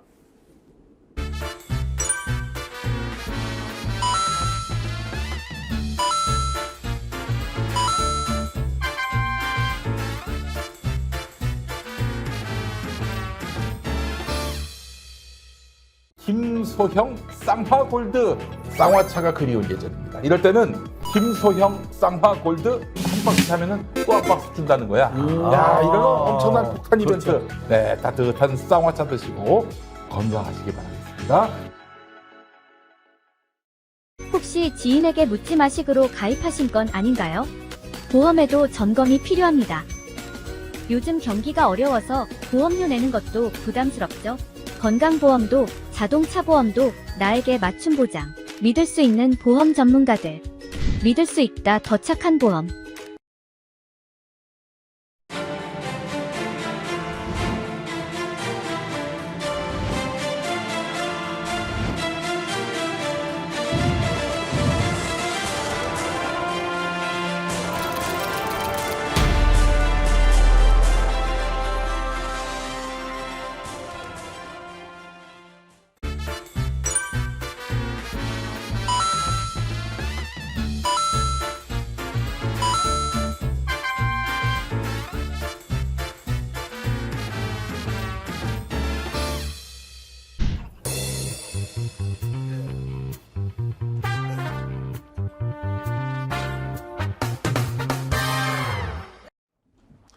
여러분 김종대 전 의원과 함께 12.12가 발발했던 날 서울의 봄 영화 이야기를 하기 위해서 다시 여러분들을 만나 뵙습니다. 자, 국민의 지금 5명 중에 1명 정도 지금 영화를 보신 것 같고요. 곧 1,000만 명에 이른다고 하니까 서울의 봄이라는 영화가 왜 그렇게 국민들을 열광시키고 있는지, 그 영화를 통해서 눈물을 흘리기도 하고 정말 끓어오르는 분노를 참지 못해 다시 한 번 더 주먹을 불끈 쥐는 그런 상황이 이어졌고, 저도 영화를 보면서 실제로 눈물을 흘렸습니다. 자, 오늘 김종대 전 의원 오셨고요. 어서 오십시오. 안녕하세요. 12.12와 관련된 서울의 봄이 왜 이렇게 우리 사회를 뜨겁게 달구고 있는지, 거기에서 우리는 다시 무엇을 얻고 나의 일상과 우리 정치를 바꿔가는데 미끄럼으로 삼아야 할지, 영화의 장면 하나를 좀 떠올리면서 김종대 의원의 말씀을 드리겠습니다. 서울의 봄 영화 보셨죠? 한 번만 보신 것도 아니죠? 저는 나오자마자 바로 이 건물에서 봤어요. 예. 네. 이 건물에서 이제 보셨고, 영화를 전체적으로 총평하면 어떻습니까? 굉장히 묘사가 잘 돼 있습니까? 사실 중심으로? 훌륭한 영화입니다. 역시 김성수 감독은 우리를 실망시키지 않는다. 네. 예, 이 점에서 저 높은 평가를 드리고 싶었고, 단순히 영화가 잘 만들어졌기 때문이 아니라 이것이 우리에게 주는 그 울림이 매우 강하기 때문에 네. 사람들이 영화관으로 모여드는 거거든요. 저는 그 핵심이 정의감의 결핍이다. 네. 이게 우리가 살다 보면 나는 열심히 일하고 원칙을 지켰는데 왜 나에게는 합당한 어떤 결과가 나오지 않고, 어떤 사람들은 금수저라는 이유 하나만으로, 또 뭐 어떤 그 특권층이란 이유 하나만으로 호가호위하고, 이럴 때 뭔가 공정하지 못하다 이런 느낌을 받는 청년들이 많아요. 그분들이 이 영화에서 조금 공감을 얻는 것 같아요. 저랬구나. 저러면서 우리 일상에서 뭔가 이 정의와 공정과 이 어떤 다 같이 좀 납득할 수 있는 어떤 좋은 사회에 대한 어떤 결핍감이 이 영화를 통해서 이게 극대화돼 가지고, 네. 결국은 사람들이 영화가 끝나도 일어서지 못하게 만드는 이런 마력을 발휘하고 있다. 그런 면에서 44년 전 사건이 오늘날 2030 세대한테까지도 관통이 되는 어떤 초월적 역사의식, 그러니까 이런 어떤 공감의 그 시대 코드는 연결이 되고 이어지고 있다. 자, 1979년 제가 초등학교 5학년 때였고, 12월 12일 날 군사 쿠데타가 일어났고, 그 당시에 7시간을 영화로 만들었지 않습니까? 네. 자, 그러면 제가 이제 김종대 전 의원이 뭐 역사학자이시기도 하고 국방 외교 전문가이시기도 한데, 영화 전체의 내용을 보면 그 당시 상황을 사실적으로 묘사했다고 하면, 보통 우리 영화는 픽션, 소설적 요소가 들어가지 않습니까? 한 몇 %가 저 영화 안에서 사실과 유사하다고 보십니까? 아니, 그런데 이게 있어요. 어떨 때는 허구가 더 진실일 때가 있습니다. 예. 그러니까 사실에 기반해서 일부 각색이 들어간 건데, 그 각색과 허구가 이 사건의 진실을 더 깊이 있게 보여주는 장치인 것이니까, 어디까지가 사실이고 어디까지가 허구인가를 너무 냉정하게 구분할 필요는 없습니다. 네. 다만 영화의 마지막 장면이라고 할 수 있는 단체 사진. 정병주 특전사령관 연행한 뒤에 이태신으로 나오는 그 수경사령관이 경복궁 앞에서 무력이 대치한 건 각색입니다. 그건 각색이라고 영화에서도 표시를 해놨더라고요. 그건 각색이고, 실제로는 출동하려고 연병장에 다 모였는데 그 순간에 노재영 국방장관 전화가 와요. 무장 해제해라. 그래서 국방장관 지시로 그게 무산이 되고 사무실로 돌아갑니다. 그래서 장태환 사령관이 사령관실에서 연행이 돼요. 그래서 그 경복궁 앞에서 그랬던 거하고는 조금 차이가 있고, 한강다리 행주대교에서 그 호롤단신으로 그 쿠데타 병력을 되돌려보낸 것도 그것도 사실은 좀 영화적인 각색. 그 두 가지 정도 제하면 전체적으로 사실에 기반해서 표현을 한 것으로 봐야 되는 거죠. 오히려 김충립이라고 당시 특전사 보안반장 증언에 의하면은 이 영화가 조금 더 사실적으로 하면은 더 충격적인 장면이 있었는데, 그런 부분을 얼버무린 게 아쉽다. 예를 들어 전두환이 최규하 대통령을 협박하는 장면.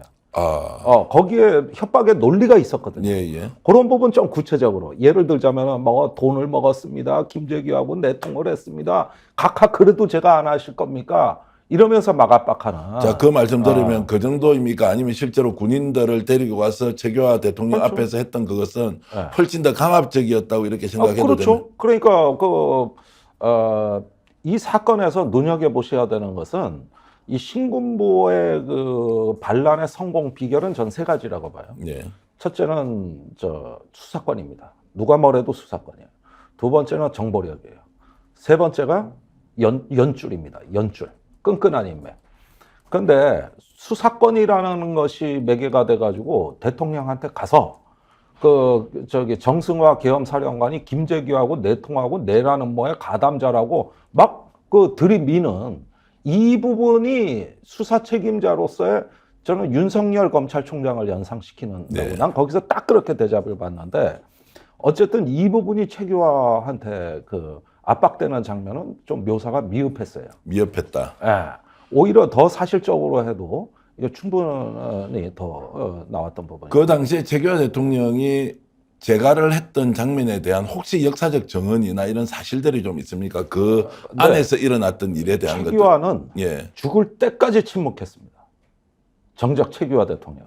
죽을 때까지 침묵했다는 것은 그 당시 네. 상황을 본인이 네. 역사적 진실로 정언을 남기지 않았다는 않았어요. 거예요. 그럼 전두환과 네. 최규하가 정말 마주 앉아서 겁박에 의해서 결국 했죠. 정성화 육군참모총장을 체포하라고 동의했던 그 재가 내용에 대해서는 실제 어떤 일이 벌어졌는지 알 수 없다. 맞아요. 그 주변의 얘기지. 예. 최규하 당사자는 끝까지 침묵을 지켰고, 그 다음에 제가 없이 연행한 거기 때문에 이 연행 장면이 그래서 이게 국헌을 문란시킨 쿠데타라는 거거든요. 네. 게다가 노재영 국방장관은 도망갔었잖아요. 게다가 이제 새벽에 국방부에 지하실로 내려가는 복도에서 신군부한테 잡혀온 겁니다. 그러니까 나중에 재가라는 것은 이미 불법이 저질러지고 난 이후의 재가기 때문에 우리는 그 재가는 의미가 없다고 보는 거예요. 네. 재가 없이 일어난 거기 때문에. 그러나 그 재가를 어떻게든 받아내려고 대통령을 압박하고 국방장관을 잡으러 다닌 요 부분은 역사적 사실이니까. 그러니까 이제 군사 반란이라고 보는 것이죠. 자, 영화 전체가 한 2시간 좀 이상 되는 것 같더라고요. 네. 가장 인상적인 장면은 어떤 거였습니까? 글쎄 역시 극 중에서 이태신 수경사령관으로 나오는 그 반란을 진압하려는 예. 어떤 군인 정신의 기백, 예. 어떤 원칙주의자의 전형은 잘 묘사됐다. 예. 이후에 장태환 실제 사령관이 언론에 나와서 무수히 증언할 때도 보면은 그 어떤 시퍼런 기백 같은 게 여과 없이 드러났을 때 영화적으로 잘 표현이 됐다고 보고, 장태환 사령관이 94년경에 김한길이 진행하는 MBC 토크 프로그램에 나와서 한 증언은 잊을 수가 없어요. 네. 이 팔에 총에 2발을 맞고 특전사령관 정병주가 연행이 되잖아요. 예. 그리고 이제 훗날 김호랑 소령은 죽었고. 그 자리에서 사살당했고. 죽었고. 예. 그런데 훗날 이제 신군부에 끌려가 고문을 받고 이등병으로 예편하고 했을 때 이제 훗날 나와가지고 둘이 만나서 서로 술을 자주 먹었나 봐요. 그때마다 장태환, 정병주가 특히 이제 장태환이 정병주한테 이거 12.12 군사반란의 진상을 언젠가 역사 앞에 밝힐 때까지 우리 살아남읍시다. 네. 우리 건강하게 견뎌내서 반드시 이 역사적 진실을 밝혀야 된다. 그러니까 듣고 있던 정병주가 장태환이 술잔을 확 뺐더라는 거야. 네. 이 술 먹으면 건강 나빠져. 예. 우리 지금 술 먹지 말고 견뎌야 돼. 이랬다는 거예요. 네. 그리고 열흘 뒤에 정병주 사령관이 가출을 했어요. 네. 그리고 변사체로 송추의 계곡에서 발견이 됩니다. 그리고 사인도 사실은 잘 모르고. 이제 외상은 없은 걸로 예. 봤을 때 확실치는 않지만은 어떤 극단적 선택 아니었겠냐 하지만 또 독실한 카톨릭 신자였다는 걸 봤을 때 석연치가 않아요. 그게 몇 년도였습니까? 1989년입니다. 89년이면 이제 전두환 정권 이제 노태우 정권 때 막 민주화가 시작되던 시점. 87년 완전히 지났으니까. 그러면서 엄청나게 통곡을 했지. 이제 어떻게 보면 하나 믿고 있었던 자기 동지, 진압의 동지가 사라진 거고, 그 사이에 장태환 사령관이 이제 보안사로 끌려가가지고 영화가 바로 그 직후 얘기죠. 고문받고 괴롭힘을 당할 때 장태환의 부친이 문 걸어 잠궈라. 이래놓고 앞으로 조석을 들이지 마라. 막걸리만 넣어라. 이래가지고 4개월간 방 안에서 막걸리만 먹다가 시름시름 말다가 돌아가셨거든요. 네. 그리고 아들이 그 서울대 자연대 수석 입학자인데 얼마 후에 가출을 했는데 그 변사체로 강해서 예. 발견이 되는데 이미 소식을 듣고 가니까 온몸이 얼어서 완전히 그 냉동 상태였어요. 겨울에. 그런데 그때 그 소식을 듣고 아들을 찾으러 장태환 사령관이 갈 때 부인이 그 아들이 공부할 때 덮고 있던 담요를 주면서 따뜻하게 감싸서 데리고 와라. 이래가지고 그 담요를 가지고 가가지고 감싸 안고 온 몸에 이렇게 입을 맞췄다는 건데, 얼어있는. 이 눈에서 구슬 같은 얼음이 빠지더니 입속으로 들어오더라고요. 네. 그러면서 아들을 그렇게 잃었어요. 그렇게 해서 장태환 사령관은 훗날 명예회복을 하고 제한군인 회장을 한 다음에 노무현 대통령 특보로 해가지고 이제 새천년 민주당에서 국회의원도 했는데 비례대표로 하셨죠. 예. 이분 돌아가시고 나서 부인도 목숨을 끊습니다.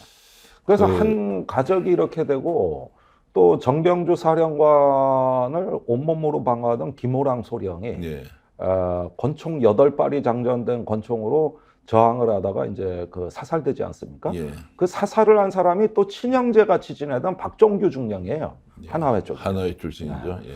그런데 김호랑 소령을 사살하고 한때는 동생 같고 친형제나 다름없는 그 김호랑을 야산에 안매장하지 않습니까? 예. 그런데 부인은 그 사실을 몰랐지. 예. 그래가지고 시체를 찾아달라고 그렇게 투쟁을 하니까 나중에 안매장한 시신을 돌려주더라는 거예요. 그리고 그 부인 배경옥 여사는 그 길로 실명을 해가지고 네. 부산의 한 요양원으로 가서 요양하다가 추락사를 합니다. 그러니까 이 하나의 어떤 거대한 권력이 무도하게 권력을 찬탈하면서 아주 잔인무도하게 한 가족을 다 도륙을 내버리는 건데, 그러는 와중에 결국은 한때 전두환을 수사한 적이 있었던 1973년 윤필용 사건 때 보안사령관인 강창성 장군은 네. 삼청교육대로 들어가. 예. 코미디언 이기동도 끌려갑니다. 네. 삼청교육대로. 국보위에 계엄사가 있으니까 어디 가다가 그냥 술 먹고 술 주정만 해도 잡혀가던 세대예요. 불법으로 권력을 찬탈하고 쿠데타를 일으켜서 정말 헌정 질서를 파괴한 세력이 결국 애국하고 국가 간이 투철한 군인과 군인 가족들을 사실상 멸문지화하듯이 탄압하고 또 거기에 문제 제기를 했던 사람들조차도 다 제거하는 이런 이제 비극의 역사였는데, 이런 질문 드리고 싶습니다.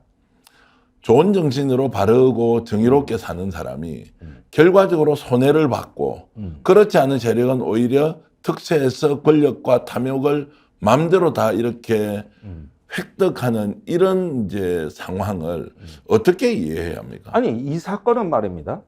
단순한 불공정의 문제가 아니에요. 예.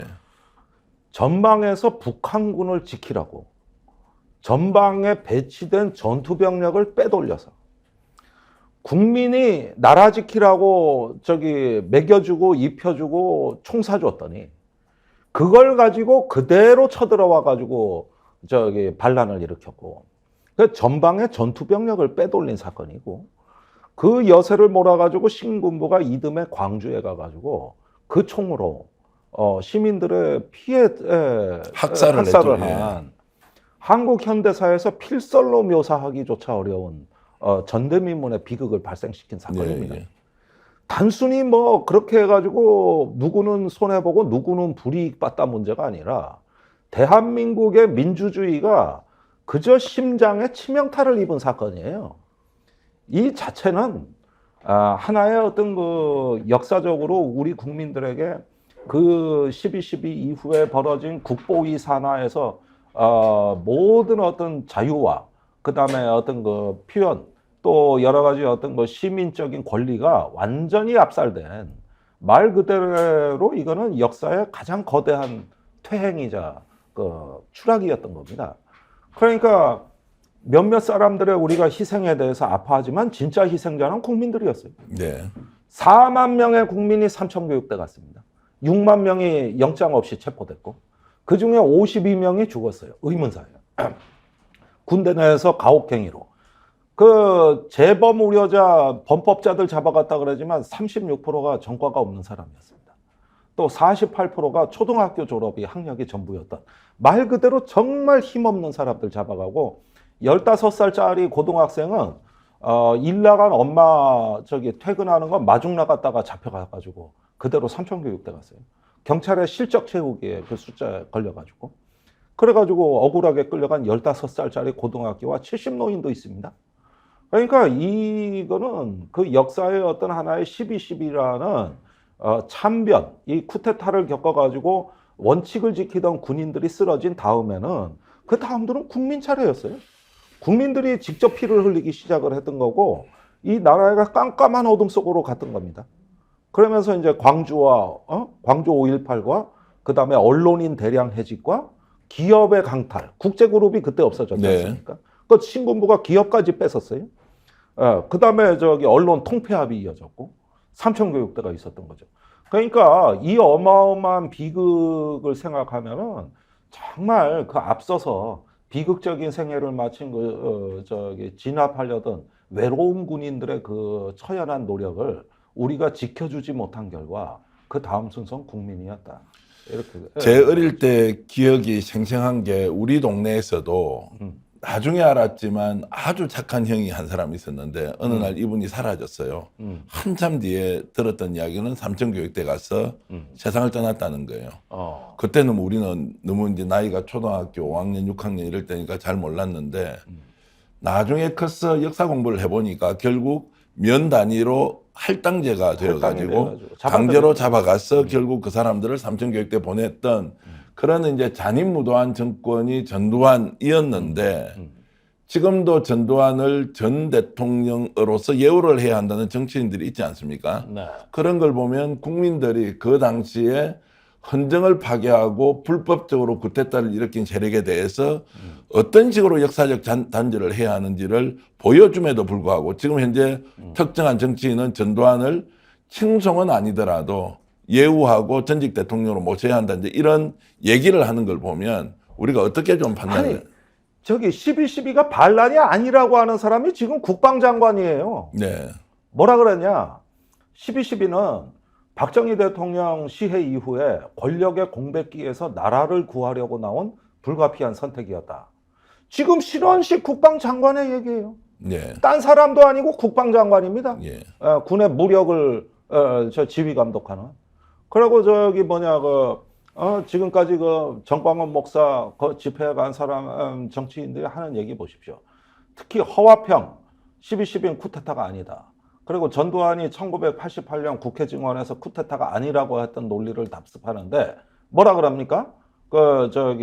전두환 스스로가 그게 군사 반란이고 쿠데타였으면 내가 12.12 직후에 대통령 됐지. 뭐하러 1년이나 걸리냐. 그건 하다 보니까 대통령 된 거지. 그거 반란 아니다 이랬거든요. 그런데 1980년 10월 27일 날 전두환이 대통령이 돼요. 그러면 그 80년의 10달 동안에 무슨 일이 있었냐? 대통령보다 더 센 권력자였어요. 군인이니까 바로 대통령이 될 수가 없잖아요. 국가보위 비상대책위원회라는 걸 만들어 가지고 여기서 입법, 사법, 행정을 다 했습니다. 여기서 언론인 해직, 삼청교육대 다 한 거예요. 국보위에서. 대통령 보좌기구라 그래놓고 지가 상임위원장 앉아가지고 대통령을 좌지우지하니까 최규하 대통령이 못 살겠어. 나 대통령 내려놨게 하고 지발로 물러나고 가니까 통일주체국민회의란 걸 열어가지고 거기서 90%의 찬성률로 전두환 지 스스로 대통령이 되는데 대통령 되는 시기도 지 맘대로, 대통령 되는 절차도 지 맘대로, 그 다음에 대통령 되기 전엔 더 센 국보위 의장, 상임위 의장. 아니 그러면 12.12 끝나자마자 초월적 권력자가 바로 됐는데 뭐가 바로 안 됐다는 거예요? 그러니까 이런 이야기를 지금 와서 고장난 녹음기처럼 다시 리바이브를 하는 사람이 지금 대한민국 국방장관이요. 지금 그 윤석열 대통령 주변의 극우 유튜버들 자, 그런 상황들을 참 시청자 여러분은 어떻게 이제 판단해야 되겠습니까? 제가 이제 영화를 보면서 가장 가슴이 좀 답답하고 막혔던 거는요. 정의롭게 이태신 장군, 지금 이제 수경사령관을 했던 이제 장태환 장군이 어떤 식으로든 이런 그 불법 쿠데타를 막아보려고 노력했는데 죽기를 결심했는데 사람들이 이 정의의 편에 서지 않고 오히려 권력과 탐욕에 나와 있는 반란군 쿠데타 세력 쪽으로 점점점 보통 사람들이 이렇게 몰려가고 이태신 장군은 점점점 설 자리를 잃어가면서 고통스러워하는 모습을 보면서 와, 그때 저는 사실 그 영화의 장면 속에서 가장 가슴이 아프고 저하고 똑같으시네. 와, 이거 어떻게 해야 돼? 우리한테도 이런 일이 생길 수 있는데 난 어떻게 하지? 이런 막 갈등까지 생기는 이 장면 어떻게 보시고 해석하십니까? 그러니까 그 당시에 대한민국이 이런 반란으로부터 나라를 지킬 수 있을 만큼 견고하지가 않았습니다. 민주주의가 허술했어요. 이런 시절에 항상 문제되는 거는 적당히 착한 사람들이 문제예요. 그러니까 항상 악인이 폭군이 등장을 할 때 그 문을 열어주는 거는 항상 적당히 착한 사람들이었어요. 일종의 회색지대죠. 아니 1933년에 히틀러가 총리가 됩니다. 아직 의회 과반수가 안 되는 나치당의 총재가 히틀러인데 이 사람이 어떻게 정권을 잡았을까? 그때 힌덴부르크라는 무능하기 짝이 없었던 대통령이 있었어요. 그 대통령을 찾아가 단판을 줘서 권력을 뺏어버린 거예요. 그때 힌덴부르크 대통령이 지금 이 영화의 최규하 대통령이에요. 그리고 그때 바이마르 공화국의 그 무능한 관료들이 히틀러의 전횡을 못 막았어요. 그게 바로 영어 서울에 보면 나오는 노재영 국방장관, 그 다음에 육군 참모 차장, 이런 어떤 회색지대에 있는 사람들이고 항상 폭정이 국민의 압도적 지지도 아니고 어떤 그 하나의 권력의 하나의 중심으로 헤게모니로 등장할 때는 그걸 용인하고 방치하는 무능한 세력이 광범위하게 존재합니다. 윤석열이라는 사람이 등장했을 때 문재인 정부에서 그 검찰총장 하나를 못 따라가지고 서울지검장 하나를 못 따라가지고 맨날 법무부 장관이 쩔쩔매고 대통령이 아무 일도 하지 않았어요. 그게 오늘날 윤석열 정부 탄생에 결정적인 발판을 마련해 줬다고 봐야 되는 겁니다. 역사라는 건 항상 반복되는 거예요. 이 영화에도 캐릭터가 셋이에요. 악한 세력 전두환과 선한 세력 이태신 수경사령관과 아무것도 아니고 적당히 착한 나머지 광범위한 세력들. 예. 그러니까 하나의 사회 민주주의의 어떤 근간이 유지되는 건 뭐냐 하면은 이 항상 적당히 착한 사람들에게 용기를 주는 겁니다. 그게 민주주의를 지키는 길이에요. 그래서 우리가 시민들은 참 어떻게 보면은 집단으로서의 시민은 취약합니다. 불안하고 또 두려움에 떨고 그러나 우리가 지식인들이 용기를 가질 때 시민들은 깨어나고 행동해 주시는 거거든요. 결국은 저 하나회 신군부 세력은 국민한테 집니다. 결국 1995년에 내란죄로 전두환 노태우가 법정에 서서 구속된 상태로 재판을 받죠. 그리고 또 87년 이후에 이 신군부의 그 폭정에 시민들이 들고 일어난 민주화를 이뤘고 시민은 이깁니다. 시간이 걸릴 뿐인 것이죠. 자, 지금 뭐 댓글로 지금 글을 주시는 검은 고양이 네로님께서는 김종대 전 의원님 말씀 들으면 또 울분이 솟아오릅니다. 이런 얘기 주셨고요. 그리고 다른 분들도 많은 이제 의견을 주시면서 영화에 대한 설명을 해주시니까 느낌이 확 다르다 이렇게 지금 견해를 올려주고 계시고요. 저는 이제 영화를 보면서 이런 장면도 굉장히 가슴이 아팠는데 그 수경사령관인 이태신 장군이 마지막 본인이 목숨을 걸고 반란군을 진압하러 갈 때 자신의 부인에게 전화를 해서 무엇을 하는지 일체 이야기하지 않고 그냥 잘 있느냐는 통화 한 통하고 뭐 따뜻하게 뭐 옷을 잘 입어라 이런 이야기. 그래서 목도리 두르고 이제 나오는 그 장면이 야, 이게 애국이라는 것과 정의라는 것과 가족이라는 것의 중간에 서서 내가 어떤 선택을 해야 될 때 공적으로 어떤 판단을 그 수경사령관의 부인분이 언론 인터뷰를 하신 적이 있어요. 그 예, 영상이 유튜브에 있거든요. 예, 예. 그거 한번 보세요. 알겠습니다. 그 저기 남편한테 나중에 장태환한테 예. 이제 하도 집안이 저 풍지박산이 나니까 그때 신군부가 회유할 때 좀 넘어가면 예. 우리 가정이 이렇게 망가지진 않았을 텐데 예. 당신이 소신 지키고 원칙 지키다 아버지 잃고 자식 잃었다. 그때 좀 넘어가지 그랬냐. 이 얘기를 예. 사실은 이렇게 농담 삼아서 해요. 예. 부인이. 예. 그러니까 사실은 남편 편이었던 거예요. 예. 근데 그런 것들을 초월한 분입니다. 그래가지고 그 실제 부인이 영상에 나와 있어요. 그래서 우리가 이런 걸 보면서 역사 속에서 원칙과 소신을 한번 지켰던 사람들은 결코 현실의 어려움에 굴복하지 않았습니다. 그러면서 언젠가 진실의 시간이 온다. 정의의 시간이 온다. 하면서 살아내야만 됐던 분들이에요. 예. 예. 자식과 아버지를 잃었을 때 그 마음이 어떻겠어. 예. 그리고 아들을 담요로 쌌을 때 얼음 덩어리가 시신에서 나오는데 그걸 입속에 넣었다는 거 아니에요? 그러니까 이분들의 심정이 어떻겠냐. 그런데 왜 살아냈느냐? 언젠가는 이 역사를 바로 세우는 날이 온다. 우리 국가의 시민의 역사의 명예를 다시 세우는 그 날이 온다. 이걸로 지옥 같은 시간을 살아냈던 겁니다. 예. 예. 그래서 우리가 이런 부분들에 하나의 정신을 보자 이런 거고 이런 것들은 유튜브에 나와 있으니까 장태환 그 사령관 인터뷰도 꼭 보시길 바랍니다. 저희들이 이제 이 영상을 오늘은 생방송으로 보내드리지만 편집해서 나중에 올릴 때는 조금 전에 말씀 주셨던 그런 영상도 다시 찾아서 할 것이니 여러분들이 좀 더 이 내용을 나중에 위저덤 스픽스라는 저희들 지식 채널에 정리정돈하고 또 편집해서 올릴 때는 좀 더 박진감 넘치는 영상으로 올려드리겠습니다. 오늘은 생방송으로 김종대 전 의원과 서울의 봄을 통해서 12.12 군사 쿠데타를 어떻게 이해해야 하는지 얘기 지금 나누고 있고요. 댓글로 대전고수님께서는 저는 집사람한테 혼났어요. 열받는 영화 보러 왔다고. 영화를 보고 있으면 계속 열받더라고요. 이런 말씀 주셨고요. 뽀송한 솜님께서는 김종대님 의원님 말씀에 무릎을 탁 칩니다. 이렇게 이제 주셨고. 자, 지금 현재 우리 20, 30대가 이 영화를 보고 정말 자신이 살았던 시절의 이야기가 아니지 않습니까? 그렇죠. 그런데도 지금 이렇게 열광하는 이유 뭐라고 봐야 됩니까? 그러니까 이제 아까 서두에 말씀드린 대로 무언가 정의와 공정에 대한 결핍의 감정이 이 영화를 통해서 극대화됐기 때문인 거거든요. 네. 그러면서 조금 더 살만한 세상이 됐으면 그리고 내가 갖고 있는 진정성이 세상으로부터 존중받는 사회가 공정한 사회 아니냐 이거지. 근데 저렇게 짓밟히는 일이 없는 세상 그러는 가운데서도 이런 걸 통해서 무언가 우리가 같이 공분을 느낀다는 건 세상이 변화될 가능성이 있다는 뜻이에요.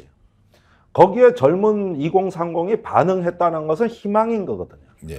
그래서 지금 이제 한번 이때 돌아보시기 바랍니다. 우리가 그동안 내 아파트 가격, 내 주식값, 또 내가 앞으로 받을 월급 그런 데서 거의 99%의 관심을 쏟고 살았는데 잠시 그런 것들을 내려놓으시고 우리 사는 세상에 우리보다 더한 아픔을 겪는 사람들이 정말 많았구나. 이 나라 민주주의가 거저 얻어진 게 아니구나. 이런 생각을 우리가 함께 같이 해볼 수 있는 기회가 된다면 이 영화는 단순히 영화로 그치지 아니한다는 거고 그게 이제 내년 총선까지 우리가 뭔가 시민들이 정말 한번 다 함께 이 카타르시스를 공유하면서 그러면서 이제 세상에 더 이상 불의에 무릎 꿇지도 않는 그래서 이제 시민들에게 일어서라, 행동해라, 행진해라 이런 어떤 구체적인 어떤 현상까지도 나아갈 수 있다. 그런 점에서 저는 서울의 봄과 그 이후를 기억하자. 이 단순히 영화로 끝난 게 아니라 그 전후의 맥락은 더 중요하다. 그게 오늘의 우리가 사는 역사다. 거기에 영향을 주고 있다는 거예요. 결국 이제 이 말씀을 들어보면 시대가 다르긴 하지만 우리가 겪고 있는 지금 현상은 특정한 영화를 통해서 그 시대적 상황이 지금 나와 연결이 되어 있다는 걸 느끼는 그렇습니다. 거고. 연결돼 있다. 그리고 좀 전에 말씀하셨던 것은 정의와 진실에 대한 결핍이 여전히 살아있고 이 영화에 대해서 열광하는 것은 우리 사회가 정의와 진실을 향해서 가고 있고 맞습니다. 거기에 국민들이 충분히 동참할 의사가 있다. 이런 것들이 그 영화에 반영됐다고 제가 해석을 하겠습니다. 그러니까 3부작을 보세요. 예. 이제 처음에 남산의 부장들 보시고 예. 그건 11.6이에요. 예. 그다음에 이번에 서울의 봄 보시고 예. 그럼 12.12요. 예. 그 다음에 세 번째 영화를 봐야지. 뭡니까? 1987년. 1987년 6월 항쟁을 직접 보면 네. 그 당시에 한국 근현대사에 대한 이해를 충분히 할 수 있다. 영화 3편만 보시면 예. 핵심의 어떤 그 메시지를 우리가 다 섭렵하는 거예요. 예. 그걸 통해서 우리 정신 세계가 풍부해지고 우리 스스로에 대한 자부심과 이 정의감은 굉장히 소중한 자산이라는 걸 아시게 될 거다. 이 점 분명히 말씀드립니다. 각자 도생님께서는 지금 아들과 보러 가려고 약속받았습니다. 김종대 의원님. 아들은 고2입니다. 이렇게 이거 주셨고요. 영화사에서 나한테 상 줘야 되는 거 아니야? 아니 그래서 지금 김종대 의원이 인터뷰한 한 프로그램은 지금 뭐 100만의 조회가 이제 2편 돼 있고 내보냈는데 거의 90만. 예, 그렇게 돼 있어서 저도 아주 감동 깊게 봤고요. 지금 많은 분들이 화평님, 정사진 작가님, 또 서영일님, 안나수희님 이런 분들이 의견 주시고 계신데 감사드리고요. 오늘 김종대 의원과 함께 서로의 봄이라는 영화가 우리에게 어떤 지금 느낌으로 다가오는지 그것이 지금 현재를 살아가는 저희들에게 어떤 또 다른 설명을 하는 것인지 얘기 나눠봤고요. 이런 말씀이 기억 남습니다. 정의와 불의가 부딪혔을 때 나는 정의의 편에 설 것이냐 불의의 편에 설 것이냐 아니면 그 중간에서 그냥 관찰할 것이냐. 김종대 의원의 말씀처럼 아무 죄 없는 적당한 시민도 불의의 편에 서버리면 역사는 그들이 원하는 방향으로 가버린다.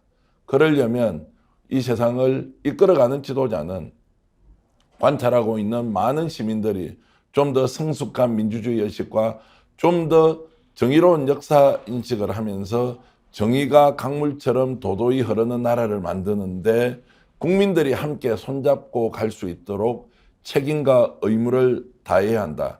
그것이 정치 지도자, 우리 사회를 이끌어가는 리더들이 해야 할 일이다라는 생각을 오늘 김종대 전 의원으로부터 저는 배웠습니다. 여러분 어떠셨습니까? 남은 시간 잘 보내시고요. 서울의 봄을 보지 못한 분들은 한 번 더 영화관에 가서 그 영화의 진수를 느껴주시기 바라고요. 이렇게 바쁜 중에도 12.12 사태가 일어난 지 44년 되는 날입니다. 그날 김종대 전 의원 모시고 이런 인터뷰를 하게 돼서 너무 감사드리고 또한 김종대 의원님의 그런 해설이 우리 사회를 좀 더 정의롭게 만드는데 기여하기를 진심으로 바라겠습니다. 김종대 의원님 고맙습니다. 감사합니다. 자, 오늘 정치본색은 여기서 모두 마치고요. 내일 오전 9시 50분에 다시 여러분 찾아뵙겠습니다. 시청해주신 여러분 고맙습니다.